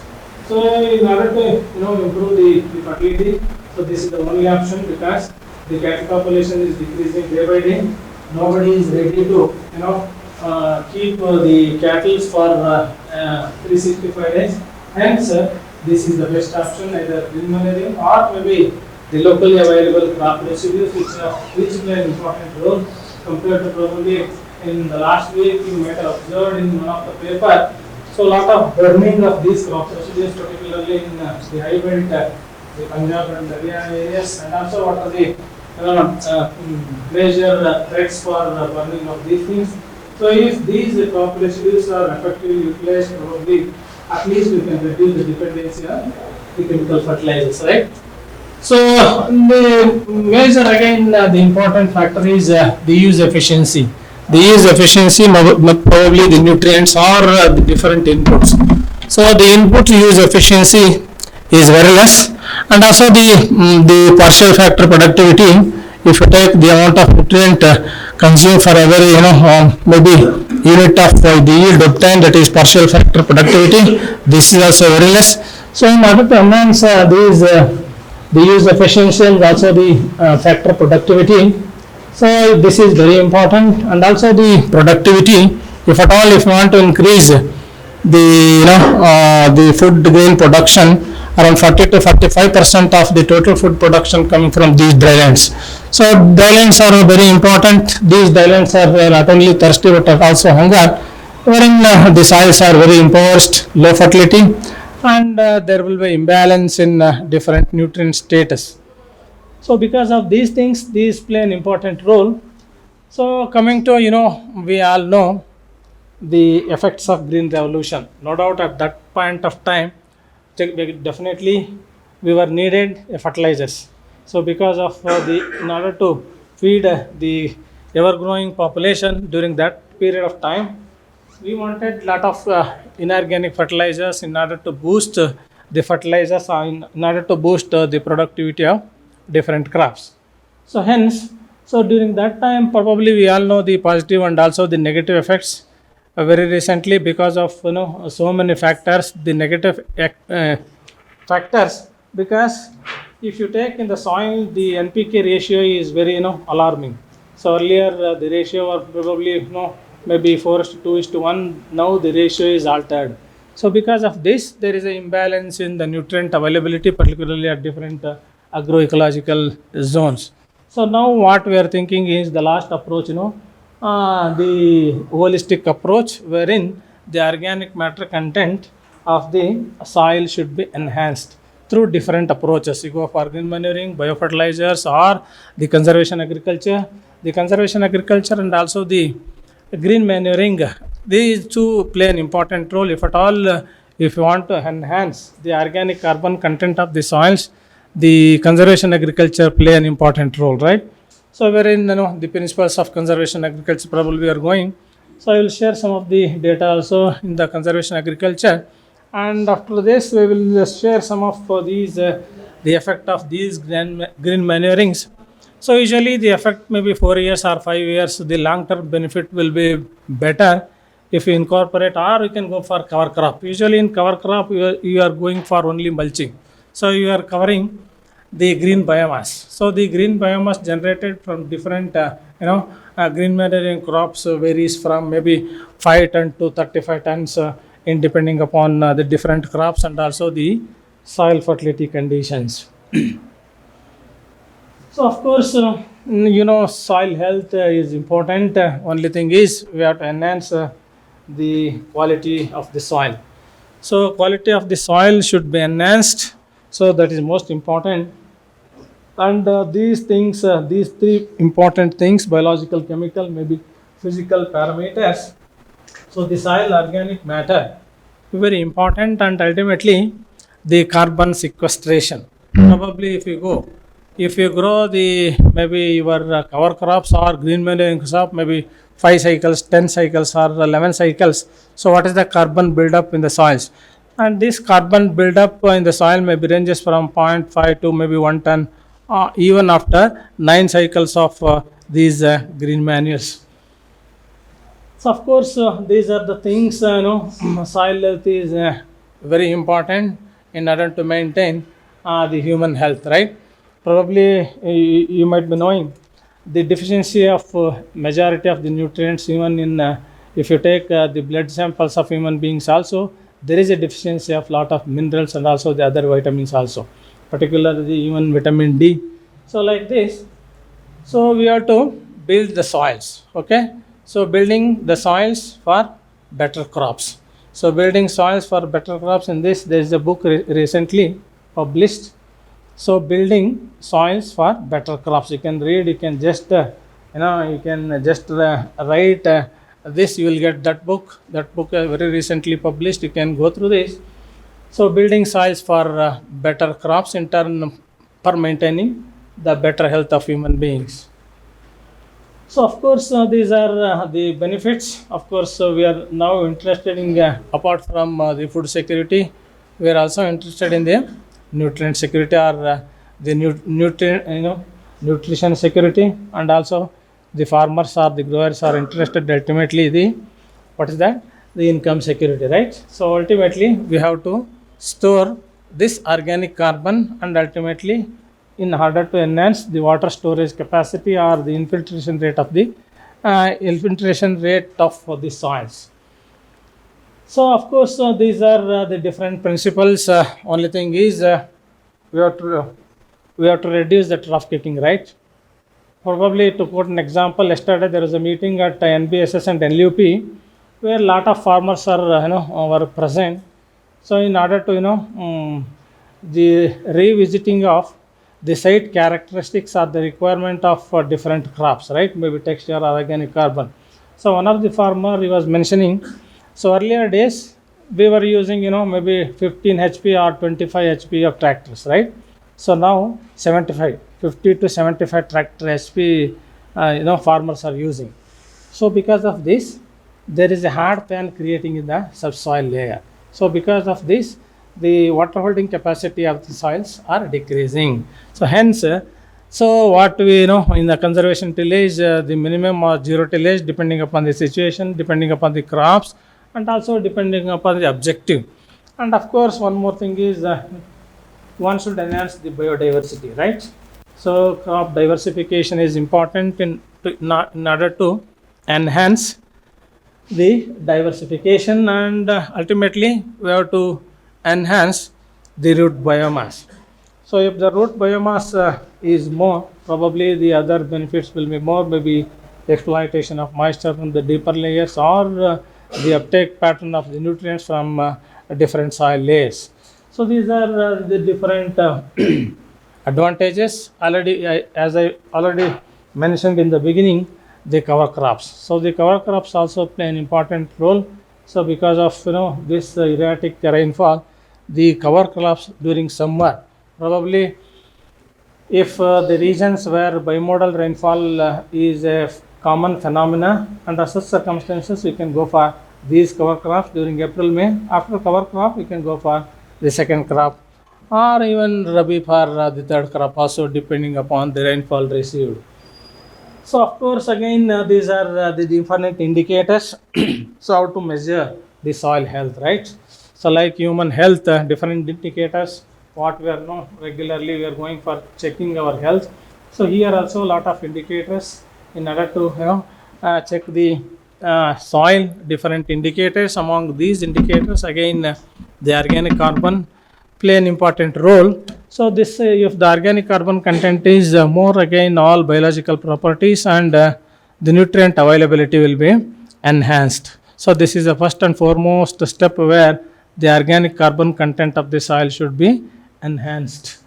So these are the different indicators. So of course the soil health deterioration.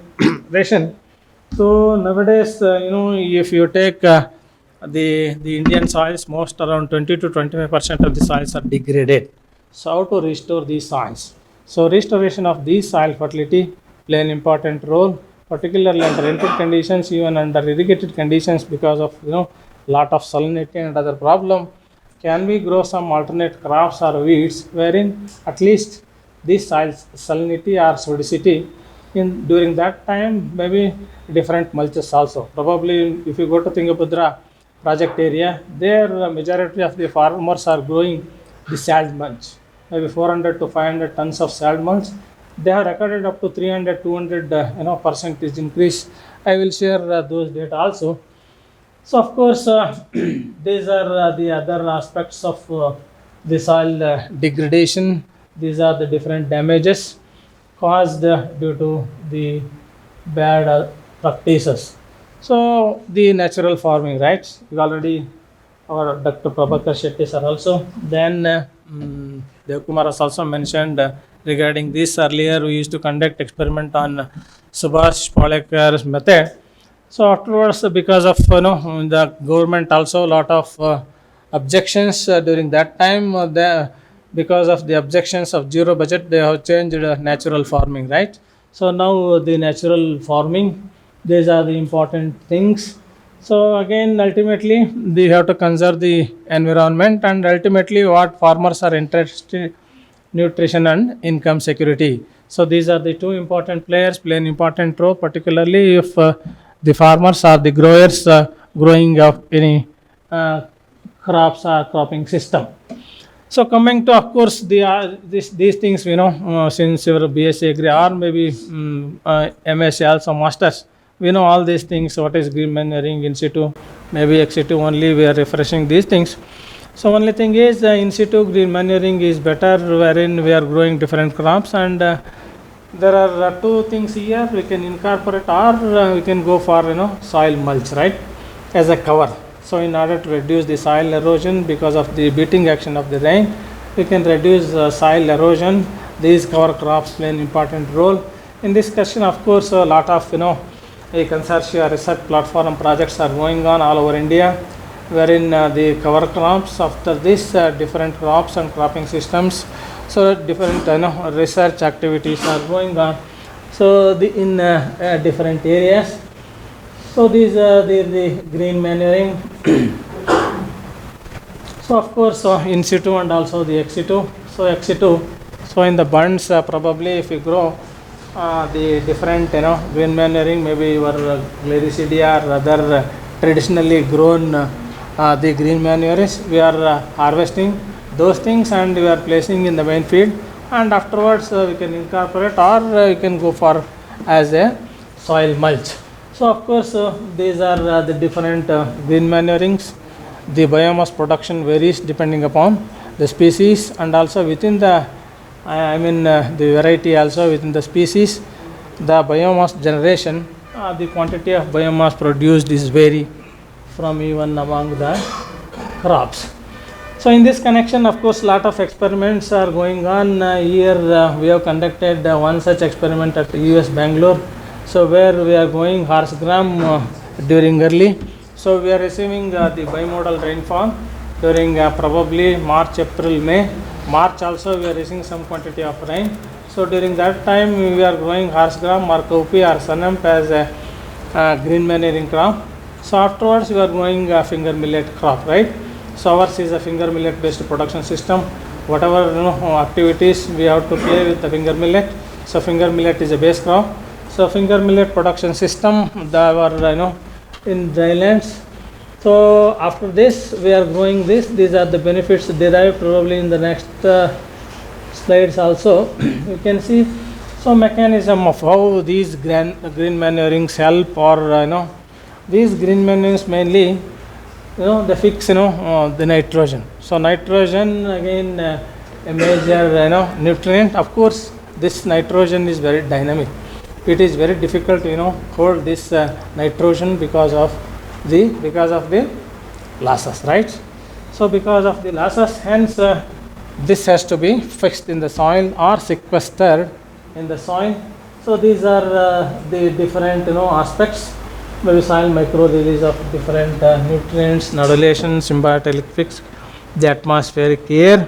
So this is simple mechanism where these green manures can fix the atmospheric nitrogen and ultimately store in the soil. So of course we all know these things. Among these different things, the leaching of nutrients gets reduced automatically because of the chelation. So here you can show, I was mentioning about the sodic soils. Here you can see the Suspenia, different species play an important role in different soils. So maybe problematic soils. So again we have to choose depending upon the soils. These crops can be fixed, grown. You can see here Argemone mexicana. So this has a buffering effect, particularly on sodic soils. Probably what is that Argemone mexicana? You know this? What is that? It is a weed, right? This is a weed. Argemone mexicana is a weed. Probably is with mustard during that field. Probably during Rabi. So this is a major weed. So of course there will be a yield improvement.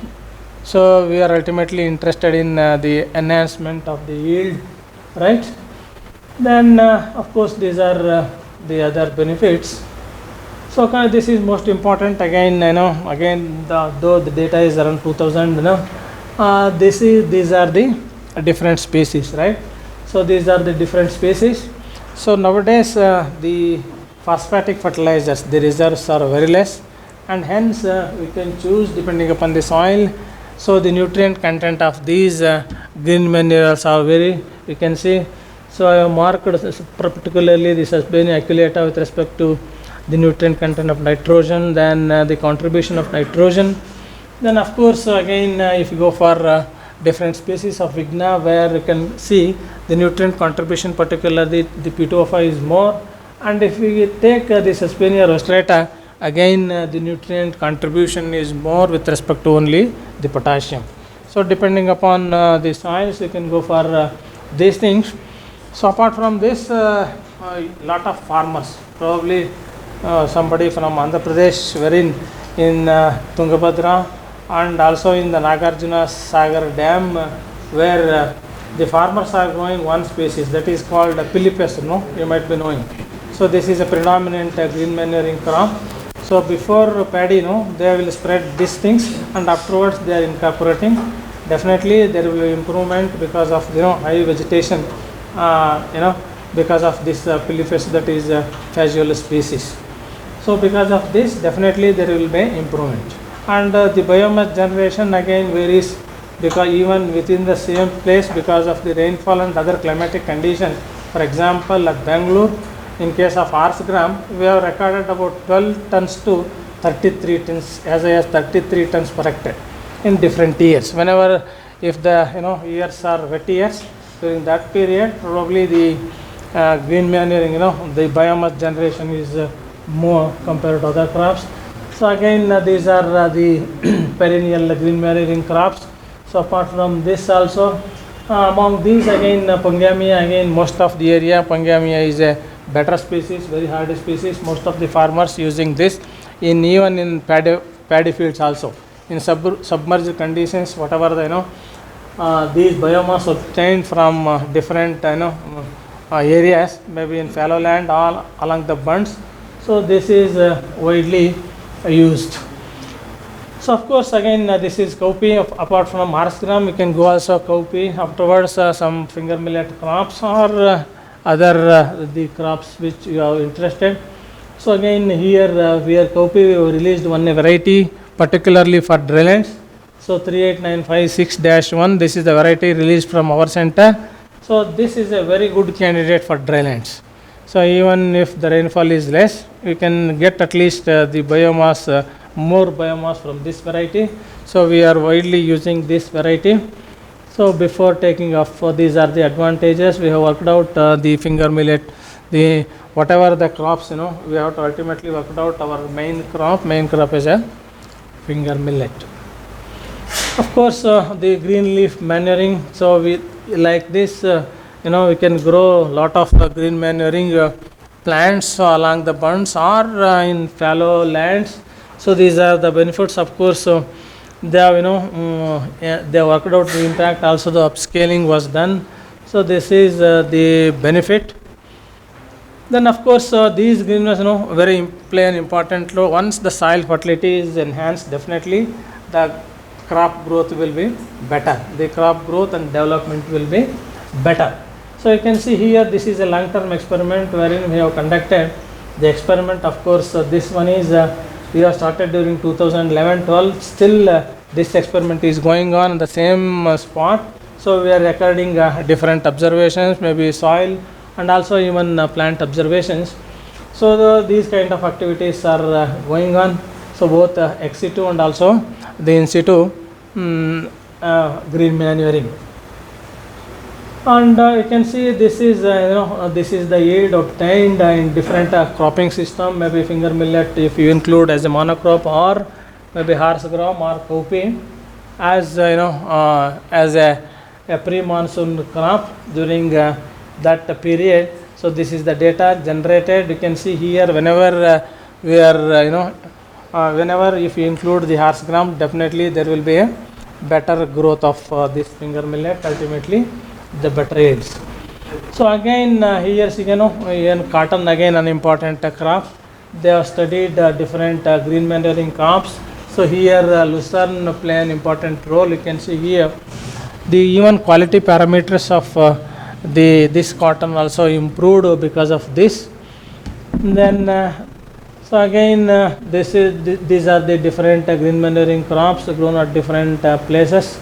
Only thing is, this data also vividly indicates that these green manuring crops play an important role in enhancing the yield. So again one important thing is brown manure, right? What do you mean by brown manuring? Brown manuring.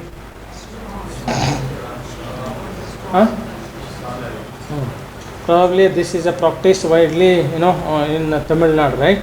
In paddy, this is the paddy field where they are growing some green manure there. So afterwards, they will go for some herbicides. So because of the herbicides, the plants will dry up, and they add lot of residues. So because of this, again there is an improvement in the soil properties. You can see here the soil properties are enhanced. This is what we referred as brown manuring, widely practiced, particularly in case of Tamil Nadu, where the paddy is a major crop. Then of course,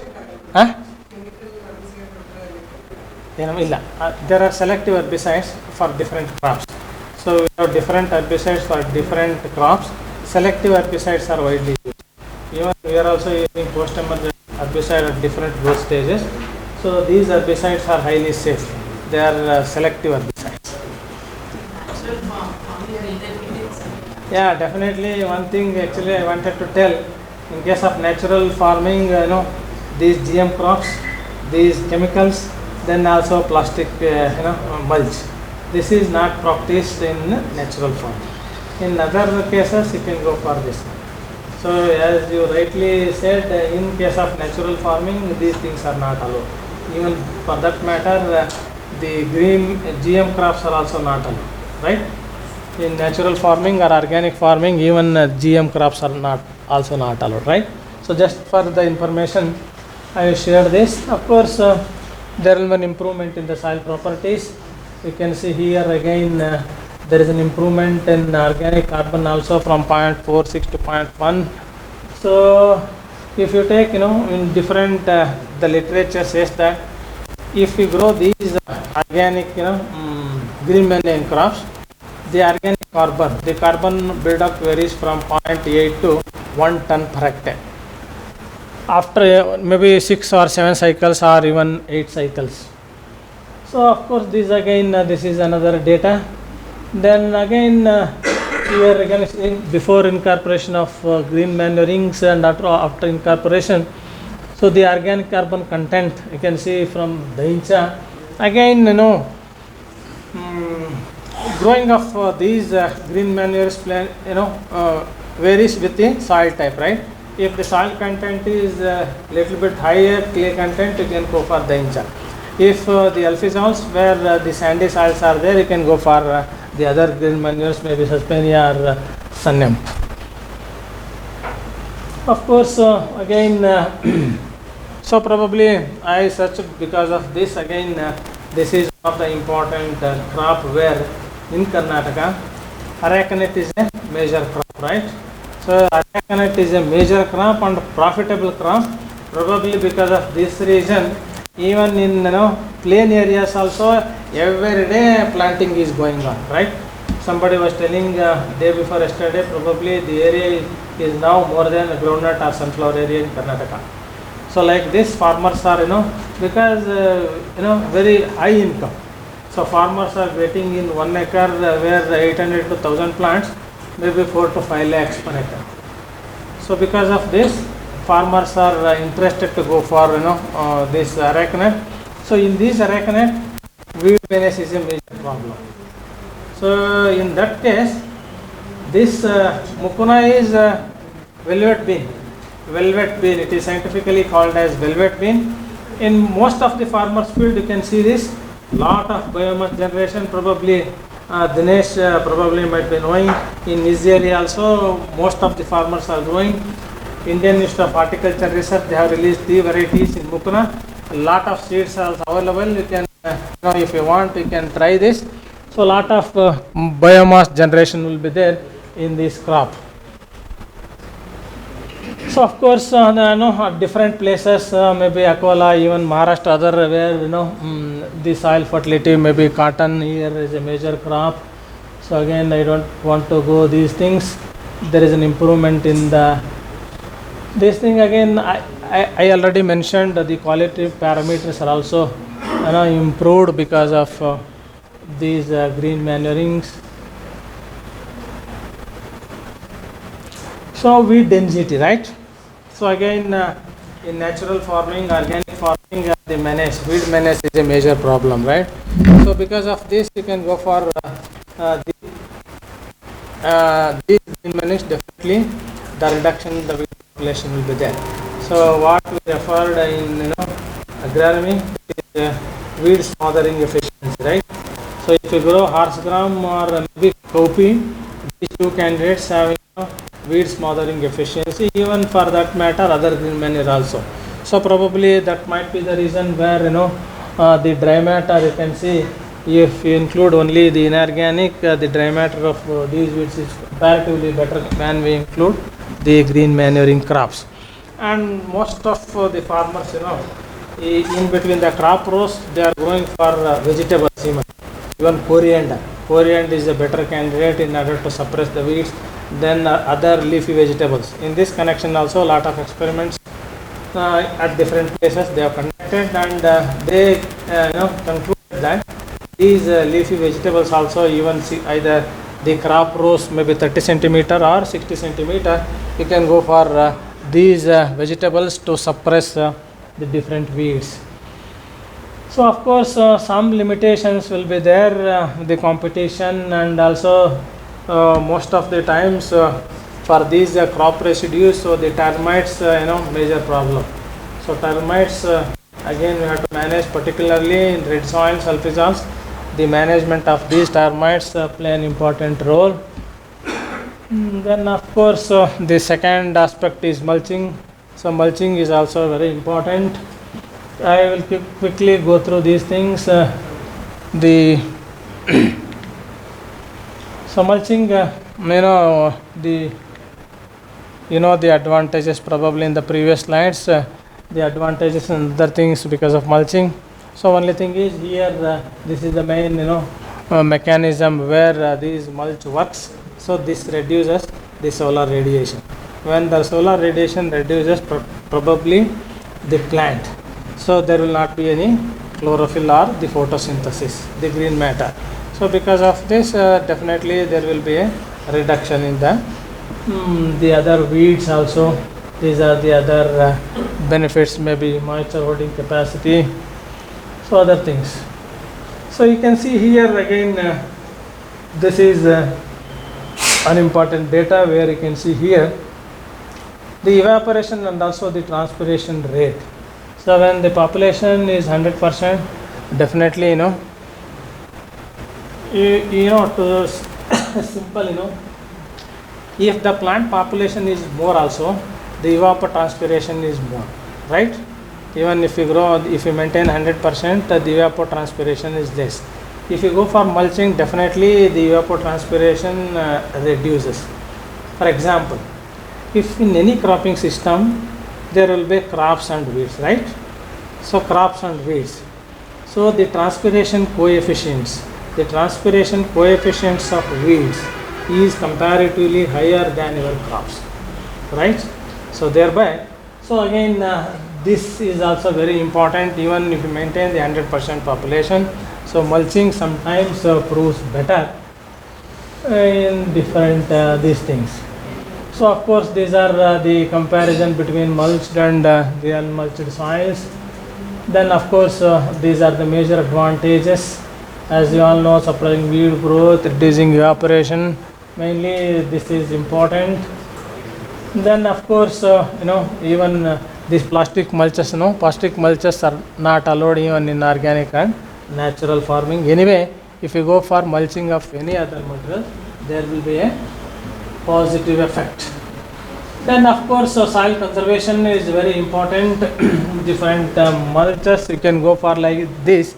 You can go for maybe your conservation agriculture or the other things. So selection of mulch material also, this also play an important role. Then these are the other mulching materials. Then of course these are the type of mulches, organic both and also the inorganic.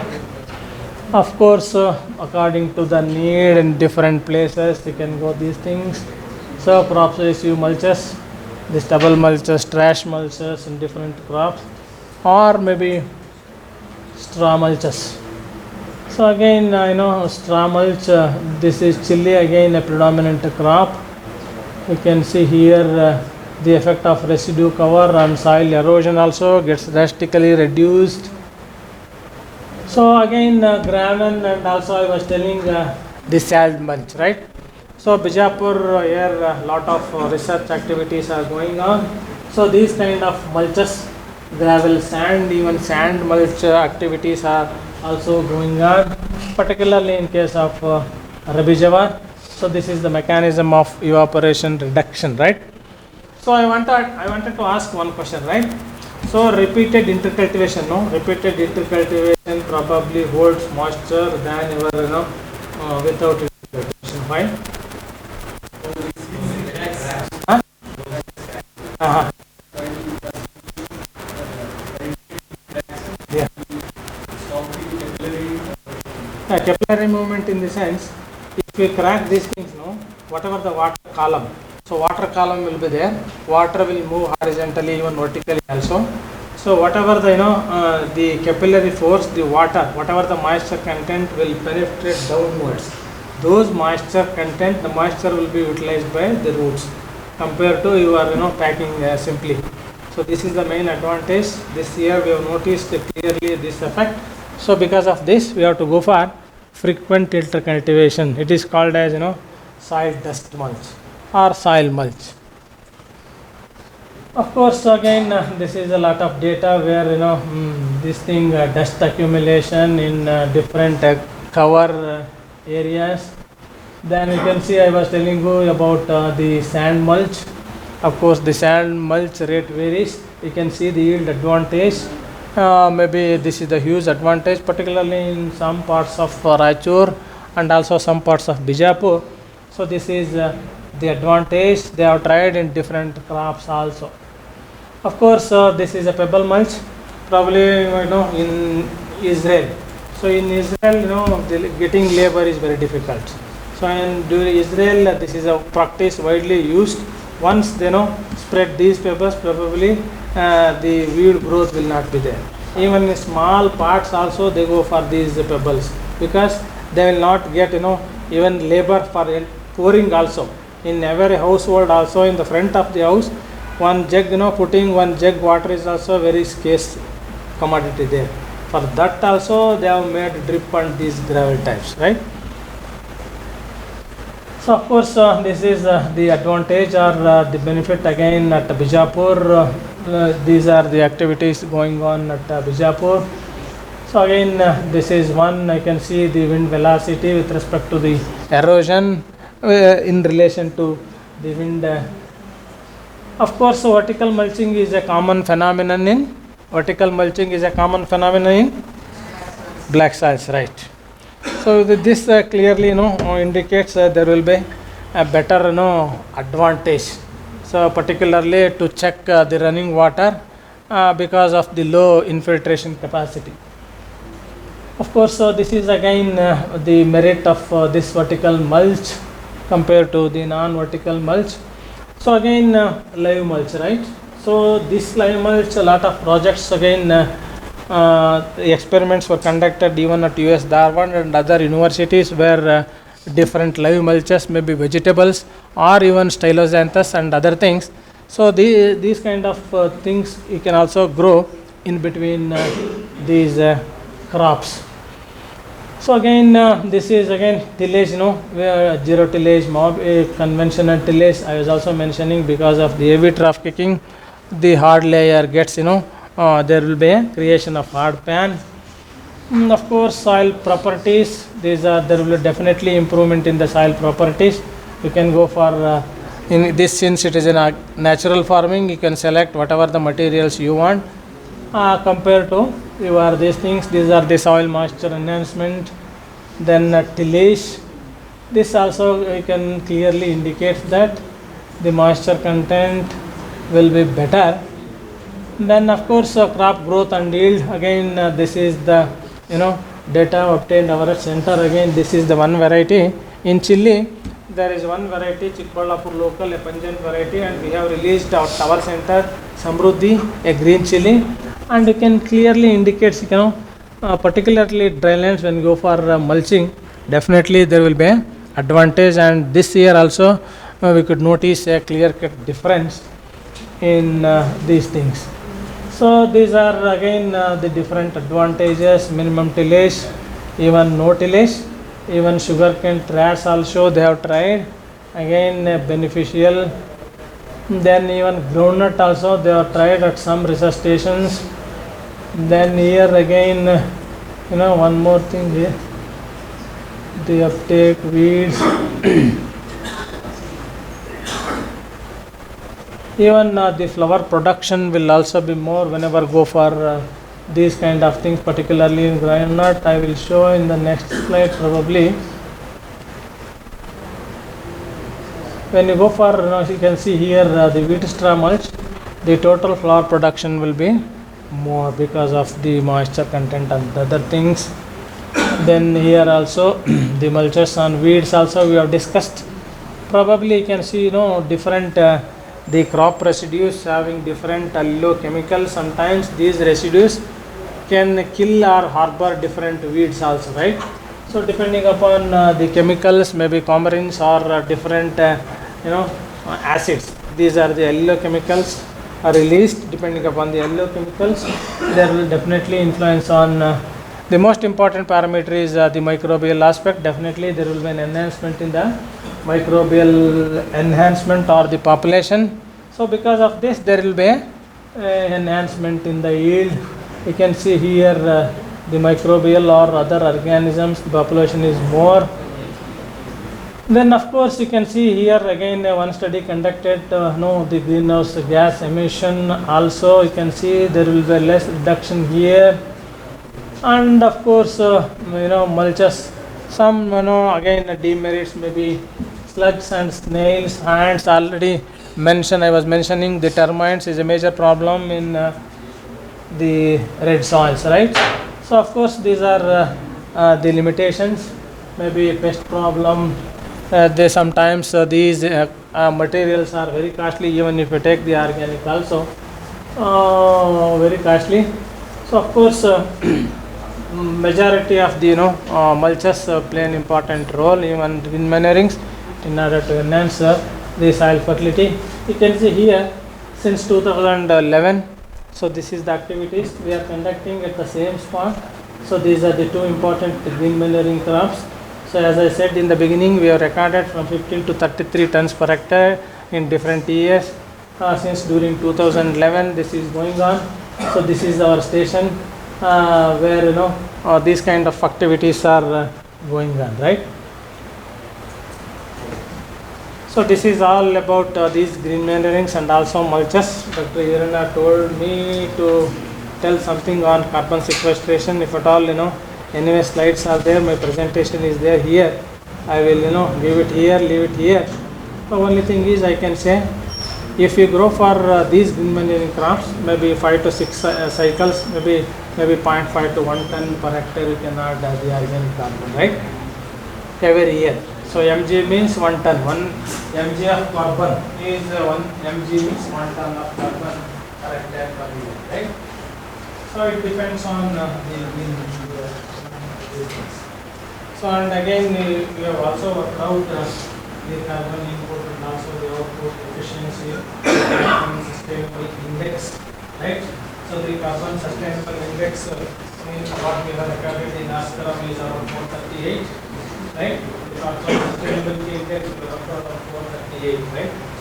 And of course the carbon efficiency is around 4.3 to 4.4 in different right?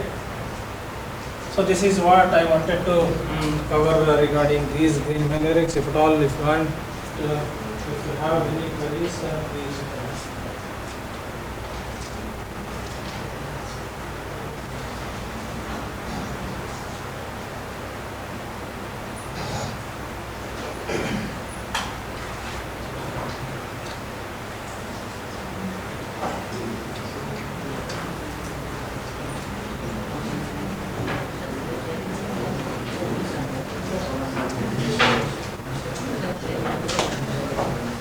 So what kind of green manurings you are doing, particularly in Napoli, Albani. What kind of treatment is going?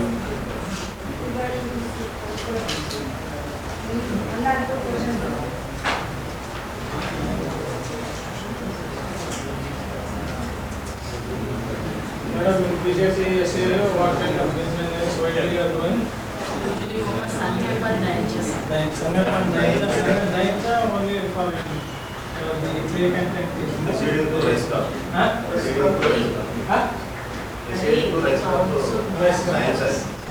sometimes in some areas green gram also.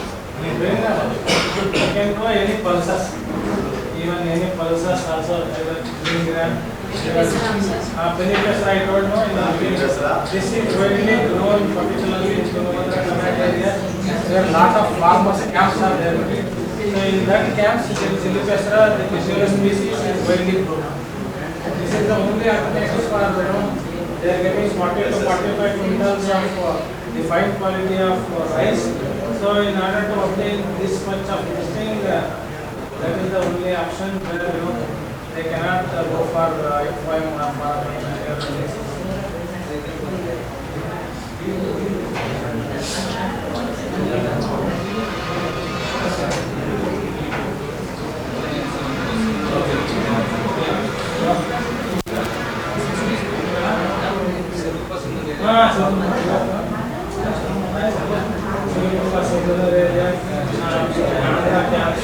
Seed is also available there. Majority of the farmers taking these seeds and they will go for this is a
what are you going to go for the this side?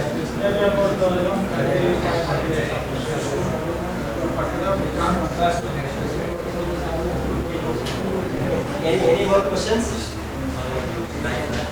No. If there are no questions, of course, why I selected this topic is among 4 principles of natural farming, mulching is very essential. If any microbes we added to Jivamruta, Ghanajivamruta, Bijamruta, they have to multiply in the field when we apply the soil.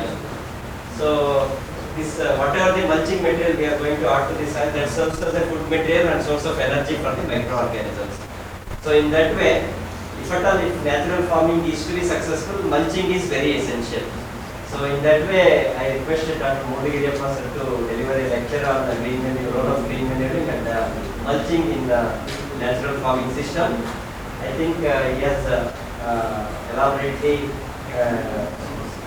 delivered the topic assigned to him, and he has done a lot of work with respect to mulching only at the dryland farming research station in DKVK, Bangalore.